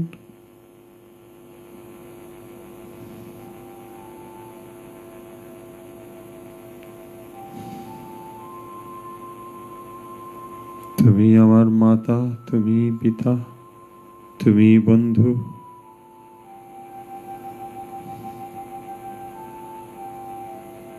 তোমায় সব সমর্পণ করলাম। আমার ইহজন্ম পরজন্ম, ভালো মন্দ সব তোমায় নিবেদন করলাম।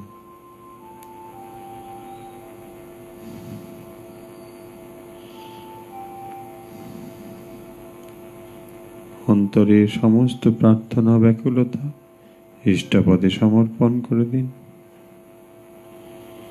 আপনার জন্য যা মঙ্গল তা তিনি নিশ্চয়ই আপনার প্রতি করবেন।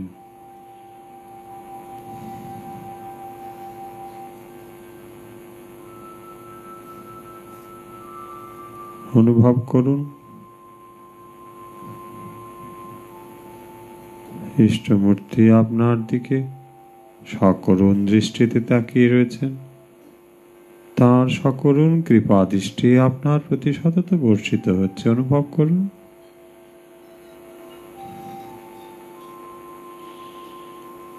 আপনার সকল প্রার্থনা সময় হলে তিনি নিশ্চয়ই পূর্ণ করবেন।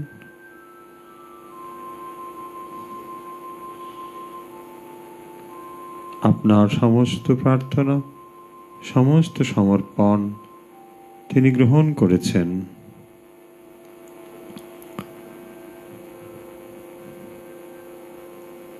আপনি দায়ভার থেকে সম্পূর্ণ মুক্ত।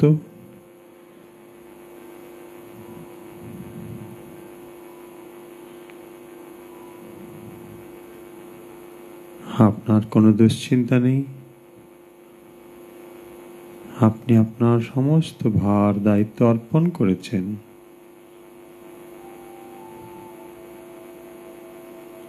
আপনি পরম আনন্দে এই পৃথিবীতে বিচরণ করুন। ভগবান পূর্ণ আনন্দের উৎস। ধ্যান রূপে আপনার হৃদয়ে তিনি প্রকাশ হয়েছেন। আপনি অনুভব করুন।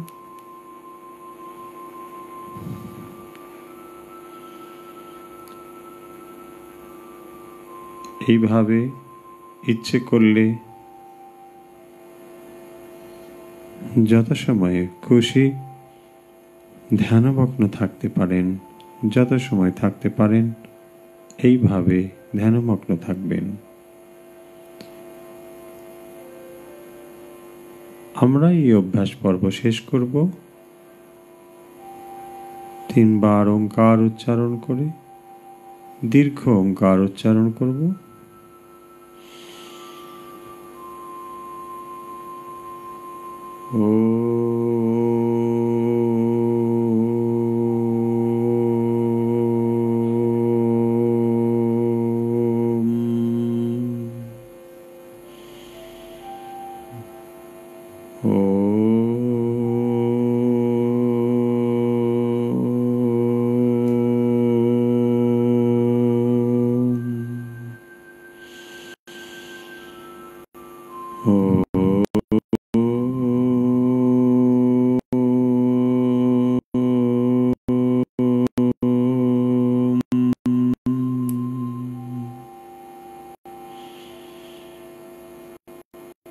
হরি ওম তৎসৎ। ধীরে ধীরে চোখের পাতা মেলুন, হাত নাড়ুন, পা নাড়ুন। হাত দুটোকে ঘষে চোখে এবং মুখে স্পর্শ করিয়ে দিন। পারিপার্শ্বিক অবস্থার সঙ্গে নিজেকে মিলিয়ে নিন। আজকের অনুধ্যান ও অভ্যাস পর্ব এখানেই শেষ। এখন পালা গতকালের প্রশ্ন এবং তার উত্তরের। গতকাল প্রশ্ন ছিল তদ্ভাব ভাবিত কথার অর্থ কি? ভগবদ গীতা থেকে আমরা এই প্রশ্ন গতকাল রেখেছিলাম। তদ্ভাব ভাবিত এ কথার অর্থ হচ্ছে সেইভাবে তন্ময় চিত্ত পুরুষ। তদ্ভাব ভাবিত এ কথার অর্থ হচ্ছে সেইভাবে তন্ময় চিত্ত পুরুষ। অনেকেই সঠিক উত্তর দিয়েছেন। যারা সঠিক উত্তর দিয়েছেন এবং যাদের উত্তর আমরা দ্রুত পেয়েছি তারা হলেন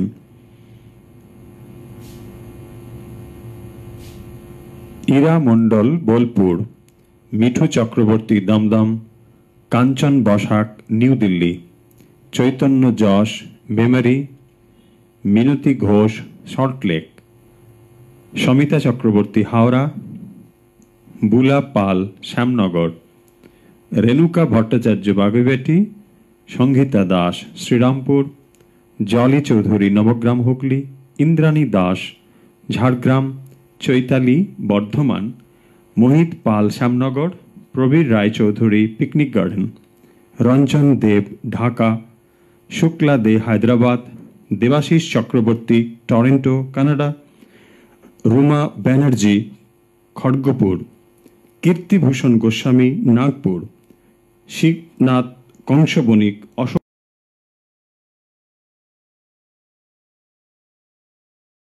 ভারতী দত্ত বসিরহাট, রীনা গাঙ্গুলি রামপুরহাট, দিলীপ দত্ত দুর্গাপুর, স্বপ্ন কাঞ্জিলাল বিশ্বাস পুনে,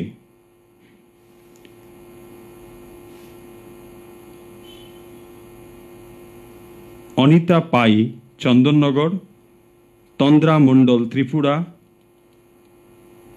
মলয়া রায় কলকাতা, শিশির বিন্দু দে তেঘরিয়া। যাদের নাম আমরা পড়তে পারলাম না তারা দুঃখ করবেন না, নিশ্চয়ই আগামী কোনো অনুষ্ঠানে তাদের নাম আমরা পড়তে পারব। যারা আমাদের সঙ্গে এই অনুধ্যানে ও অভ্যাসে ছিলেন, আজকে তাদের জন্য একটি প্রশ্ন। আমরা রোজ একটি করে প্রশ্ন রাখি। আজকের প্রশ্ন, শ্রীরামকৃষ্ণের বাৎসল্যভাবে সাধনের গুরু কে ছিলেন? আজকের খুব সহজ প্রশ্ন, শ্রীরামকৃষ্ণের বাৎসল্যভাবের সাধনের গুরু কে ছিলেন? আজকের অনুধ্যান এবং অভ্যাস পর্ব আমরা শেষ করছি। আমরা সবাইকে ঠাকুর মা স্বামীজির এই যে বিশ্বব্যাপী পরিবার, জানেন তো, ছোট পরিবার সুখী পরিবার বলা হয়, কিন্তু ঠাকুর মা স্বামীজির পরিবার যত বড় হয় ততই সুখের। তাই এই সর্ববিশ্বব্যাপী যে পরিবার, ঠাকুর মা স্বামীজির পরিবারে যে যেখানে আছেন, ঠাকুর মা স্বামীজির কাছে সেই প্রার্থনা করি সবাই যেন সুখে এবং শান্তিতে থাকতে পারি এবং আধ্যাত্মিকভাবে যেন আমরা উন্নত হতে পারি। তাই আপনাদের সকলের প্রার্থনার সঙ্গে আমাদের প্রার্থনাও যুক্ত করে ঠাকুর মা স্বামীজির কাছে সেই প্রার্থনা করি, সর্বেত্র সুখিনো সন্তু সর্বে সন্তু নিরাময়া, সর্বে ভদ্রাণি পশ্যন্তু মা কশ্চিৎ দুঃখ ভাগ ভবেৎ। সবাই সুখে এবং শান্তি